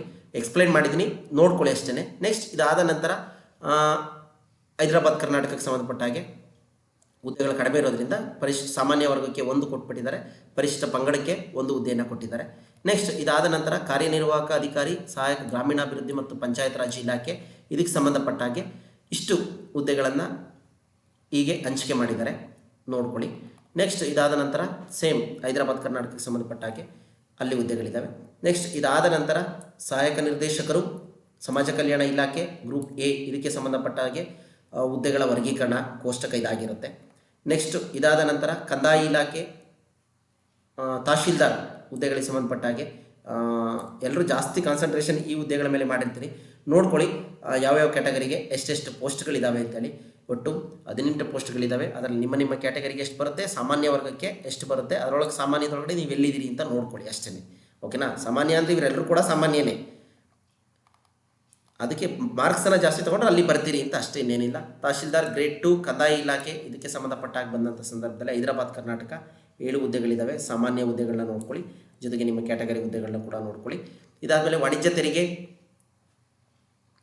ಕಮರ್ಷಿಯಲ್ ಟ್ಯಾಕ್ಸ್ ಆಫೀಸರ್ಗೆ ಸಂಬಂಧಪಟ್ಟ ಹಾಗೆ ಇಷ್ಟು ಹುದ್ದೆಗಳಿದ್ದಾವೆ, ನೋಡ್ಕೊಳ್ಳಿ. ಸಾಮಾನ್ಯ ಅಭ್ಯರ್ಥಿ ಹುದ್ದೆಗಳನ್ನು ಕೂಡ ನೀವೇನು ಮಾಡಿ ನೋಡ್ಕೊಳ್ಳಿ, ಆ ಹುದ್ದೆಗಳಿಗೂ ಕೂಡ ನೀವು ಕೂಡ ಅರ್ಹರೆಯಾಗಿರ್ತೀರಿ. ನೆಕ್ಸ್ಟ್ ಇದಾದ ನಂತರ ಕಾರಾಗೃಹ ಇಲಾಖೆ ಜೈಲರ್ ಏನಾದರೂ ಆಗಬೇಕು ಅಂತಂದರೆ ಅಸಿಸ್ಟೆಂಟ್ ಸೂಪರಿಂಟೆಂಡೆಂಟ್ ಗ್ರೂಪ್ ಬಿ ಸಹಾಯಕ ಅಧೀಕ್ಷರು ಕಾರಾಗೃಹ ಇಲಾಖೆ ಇದಕ್ಕೆ ಸಂಬಂಧಪಟ್ಟ ಇಷ್ಟು ಹುದ್ದೆಗಳಿದ್ದಾವೆ. ಇನ್ನು ಹೈದರಾಬಾದ್ ಕರ್ನಾಟಕ ಹುದ್ದೆಗಳು. ಇದಾದ ನಂತರ ಸಹಕಾರ ಸಂಘ ನಿಬಂಧಕರು ಗ್ರೂಪ್ ಇ ಗ್ರೂಪ್ ಬಿ ಇದಕ್ಕೆ ಸಂಬಂಧಪಟ್ಟ ಹಾಗೆ ಇಷ್ಟು ಹುದ್ದೆಗಳಿದ್ದಾವೆ. ಸಾಮಾನ್ಯ ಹುದ್ದೆಗಳನ್ನ ನೋಡ್ಕೊಳ್ಳಿ, ಜೊತೆಗೆ ನಿಮ್ಮ ಕ್ಯಾಟಗರಿ ಹುದ್ದೆಗಳನ್ನು ಕೂಡ ನೋಡ್ಕೊಳ್ಳಿ. ಹೀಗೆ ಹುದ್ದೆಗಳ ವರ್ಗೀಕರಣವನ್ನು ಕೂಡ ಏನು ಮಾಡಿದ್ದಾರೆ ಸ್ನೇಹಿತರೆ ಕೊಟ್ಟಿದ್ದಾರೆ. ಇನ್ನೇನಾದ್ರು ಡೌಟ್ ಇದ್ದರೆ ನೀವು ಕಮೆಂಟ್ ಮುಖಾಂತರ ತಿಳಿಸಿ ಅಂತ ಹೇಳ್ತಾ, ಇವಿಷ್ಟು ಕೂಡ ಎಲ್ಲ ಆಯಾಯ ಇಲಾಖೆಗಳಲ್ಲಿ ಬರ್ತಕ್ಕಂಥ ಹುದ್ದೆಗಳ ವರ್ಗೀಕರಣ ಆಗಿದ್ದಾವೆ. ಹುದ್ದೆಗಳು ತುಂಬ ಕಡಿಮೆ ಇದ್ದಂಥ ಸಂದರ್ಭದಲ್ಲಿ ಏನು ಮಾಡಿದ್ದಾರೆ ನೋಡಿ, ಇಲ್ಲಿ ಕಡಿಮೆ ಇದ್ದಾವೆ. ಇಲ್ಲಿ ನಾನು HK ವಿಭಾಗಕ್ಕೆ ಬಂದಂಥ ಸಂದರ್ಭದಲ್ಲಿ ಉದ್ಯೋಗಾಧಿಕಾರಿ ಕೌಶಲ್ಯಾಭಿವೃದ್ಧಿ ಉದ್ಯಮಶೀಲತೆ ಜೀವನೋಪಾಯ ಅಂತ ಬಂದಾಗ ಇಲ್ಲಿ ಸಾಮಾನ್ಯ ಮಹಿಳೆಯಲ್ಲಿ ಕ್ಯಾಟಗರಿ ವೈಸ್ ಬರೋದೇ ಇಲ್ಲ. ಸಾಮಾನ್ಯ ಮಹಿಳೆ 1 ಅಂತ ಕೊಟ್ಬಿಟ್ಟಿದ್ದಾರೆ, ಪರಿಶಿಷ್ಟ ಪಂಗಡಕ್ಕೆ 1 ಇದೆ, ಪರಿಶಿಷ್ಟ ಪ್ರವರ್ಗಕ್ಕೆ 1 ಹುದ್ದೆ ಇದೆ. ಒಟ್ಟು 3 ಹುದ್ದೆ ಇರೋದ್ರಿಂದ ಇವನ ಕ್ಯಾಟಗರಿ ತುಂಬ ಡೀಪಾಗಿ ಇವನ್ನ ವಿಂಗಡಣೆ ಮಾಡೋದಕ್ಕಾಗೋದಿಲ್ಲ, ಅವರೇ ಹಂಚ್ಬಿಟ್ಟಿದ್ದಾರೆ ಇಂತಿಂಥವ್ರಿಗೆ ಇಷ್ಟೇ ಅಂತ ಹೇಳ್ಬಿಟ್ಟು. ಇನ್ನು ಮುಖ್ಯಾಧಿಕಾರಿ ನಗರಾಭಿವೃದ್ಧಿಗೆ ಸಂಬಂಧಪಟ್ಟಂಥ ಸಂದರ್ಭದಲ್ಲಿ ಸಾಮಾನ್ಯ ಹುದ್ದೆಗಳನ್ನ ಕೂಡ ನೋಡ್ಕೊಳ್ಳಿ, ಜೊತೆಗೆ ಕ್ಯಾಟಗರಿ ಹುದ್ದೆಗಳನ್ನ ನೋಡಿ. ಹೀಗೆ ಇಷ್ಟು ಹುದ್ದೆಗಳ ವರ್ಗೀಕರಣ ಕೂಡ ಏನಾಗಿದೆ ಸ್ನೇಹಿತರೆ ಕೊಟ್ಟಿದ್ದಾರೆ. ಇವಿಷ್ಟೆಲ್ಲ ವಿಚಾರಗಳನ್ನು ನೀವು ತಿಳ್ಕೊಂಡು ಮನನ ಮಾಡಿಕೊಂಡು ಅಪ್ಲಿಕೇಶನ್ ಹಾಕಿ ಫಸ್ಟು ಪ್ರಿಲಿಮ್ಸನ್ನು ಬರೀರಿ. ಪ್ರಿಲಿಮ್ಸ್ ಪಾಸ್ ಆಯಿತು ಅಂದರೆ ತಾನಾಗಿರು ಅಂತೇಳಿ ಹುಮ್ಮಸ್ ಬರುತ್ತೆ. ಹುಮ್ಮಸ್ ಬಂದು ನೀವು ಕೂಡ ಮೈನ್ಸ್ ಎಕ್ಸಾಮ್ಗೆ ತಯಾರಿಯನ್ನು ನಡೆಸ್ಕೊಳ್ತೀರಿ. ಇದಿಷ್ಟು ಕೂಡ ರೋಸ್ಟರ್ಗೆ ಸಂಬಂಧಪಟ್ಟ ಹಾಗೆ ಮಾಹಿತಿ, ಯಾವ ಯಾವ ಇಲಾಖೆಗಳಲ್ಲಿ ಎಷ್ಟೆಷ್ಟು ಹುದ್ದೆ ಇದೆ ಅಂತೇಳಿ. ನಾನು ಆಲ್ರೆಡಿ ವಿಲೇಜ್ ಅಕೌಂಟೆಂಟಲ್ಲಿ ಮತ್ತು GPSTR ಹುದ್ದೆಗಳಲ್ಲಿ ಹೇಳ್ಬಿಟ್ಟಿದ್ದೀನಿ ನಾನು ಟಾಪ್ ಎಷ್ಟಲ್ಲಿದ್ದರೆ ಅಂತೇಳಿ. ನೋಡಿ, ಒಂದೊಂದು ಹುದ್ದೆ 2 ಇದ್ದಾವೆ ನಿಮ್ಮ ಕ್ಯಾಟಗರಿ ಪ್ಲಸ್ ಗ್ರಾಮೀಣ ಅಭ್ಯರ್ಥಿ ಹುದ್ದೆಗಳು ಹಾಕೊಳ್ಳಿ, ಮಹಿಳೆಯರಿದ್ದರೆ ಮಹಿಳಾ ಅಭ್ಯರ್ಥಿ ಹುದ್ದೆಗಳನ್ನ ಲೆಕ್ಕ ಹಾಕೊಂಡು ಟಾಪ್ ಇಷ್ಟಲ್ಲಿದ್ದರೆ ನಿಮ್ಗೆ ಹುದ್ದೆ ಆಗುತ್ತೆ ಅಂತೇಳಿ. ಇದರಲ್ಲಿ ಬರೋದಿಲ್ಲ, ಯಾಕೆಂದರೆ ಇದು ಪ್ರಿಲಿಮ್ಸ್ ಬೇರೆ ಇರೋದ್ರಿಂದ ಪ್ರಿಲಿಮ್ಸ್ 1:15 ಮೇಲೆ ನೀವು ಅಲ್ಲಿಗೆ ಹೋಗ್ತೀರಿ. ಅಲ್ಲಿಗೆ ಹೋದ್ಮೇಲೆ ಮೈನ್ಸ್ ಎಕ್ಸಾಮ್ಗೆ ಆಗುತ್ತೆ. ಇನ್ನು ಇದಕ್ಕೆ ಸಂಬಂಧಪಟ್ಟ ಹಾಗೆ ಮೀಸಲಾತಿ ಪ್ರಮಾಣ ಪತ್ರಗಳ ಬಗ್ಗೆ ಹೇಳಿದ್ದಾರೆ. ಆಯಾಯ ಮೀಸಲಾತಿ ಆದೇಶ ಸಂಖ್ಯೆಗಳು ಗ್ರಾಮೀಣ ಅಭ್ಯರ್ಥಿ ಅಂತ ಬಂದಂಥ ಸಂದರ್ಭದಲ್ಲಿ ಗ್ರಾಮೀಣ ಅಭ್ಯರ್ಥಿಗೆ ಸಂಬಂಧಪಟ್ಟಂಥ ಆದೇಶ ಸಂಖ್ಯೆ ಇರ್ತಕ್ಕಂಥ ನಮೂನೆ 2ರಲ್ಲಿ ಇರ್ತಕ್ಕಂಥ ಪ್ರಮಾಣ ಪತ್ರವನ್ನೇ ನೀವೇನು ಮಾಡಬೇಕಾಗುತ್ತೆ, ಪಡ್ಕೊಳ್ಬೇಕಾಗುತ್ತೆ. ಕನ್ನಡ ಮಾಧ್ಯಮ ಅಂತ ಬಂದಂಥ ಸಂದರ್ಭದಲ್ಲಿ ಆ ಒಂದು ಸರ್ಟಿಫಿಕೇಟೇ ಬೇಕಾಗುತ್ತೆ. ನೋಡ್ಕೊಂಡು ಆ ಸರ್ಟಿಫಿಕೇಟ್ ಬೇಸ್ಡ್ ನೀವು ಸರ್ಟಿಫಿಕೇಟ್ಗಳನ್ನ ಇಟ್ಕೊಂಡು ಅಪ್ಲಿಕೇಶನನ್ನು ಹಾಕ್ಕೊಳ್ಳಿ ಅಂತ ಹೇಳ್ತಾ ಸ್ನೇಹಿತರೆ, ಮತ್ತೊಮ್ಮೆ ನೀವಿನ್ನೂ ನಮ್ಮ ಚಾನಲ್ ಸಬ್ಸ್ಕ್ರೈಬ್ ಮಾಡಿಲ್ಲ ಅಂದರೆ ಸಬ್ಸ್ಕ್ರೈಬ್ ಮಾಡಿ, ಎಲ್ಲ ವಿಡಿಯೋಗಳನ್ನ ನೋಡಿ. ಏನಾದ್ರು ಡೌಟ್ ಇದ್ದರೆ ಕಮೆಂಟ್ ಮುಖಾಂತರ ತಿಳಿಸ್ಕೊಡಿ ಅಂತ ಹೇಳ್ತಾ ಎಲ್ರಿಗೂ ಕೂಡ ಇಂದಿನ ತರಗತಿಗೆ ಧನ್ಯವಾದಗಳು.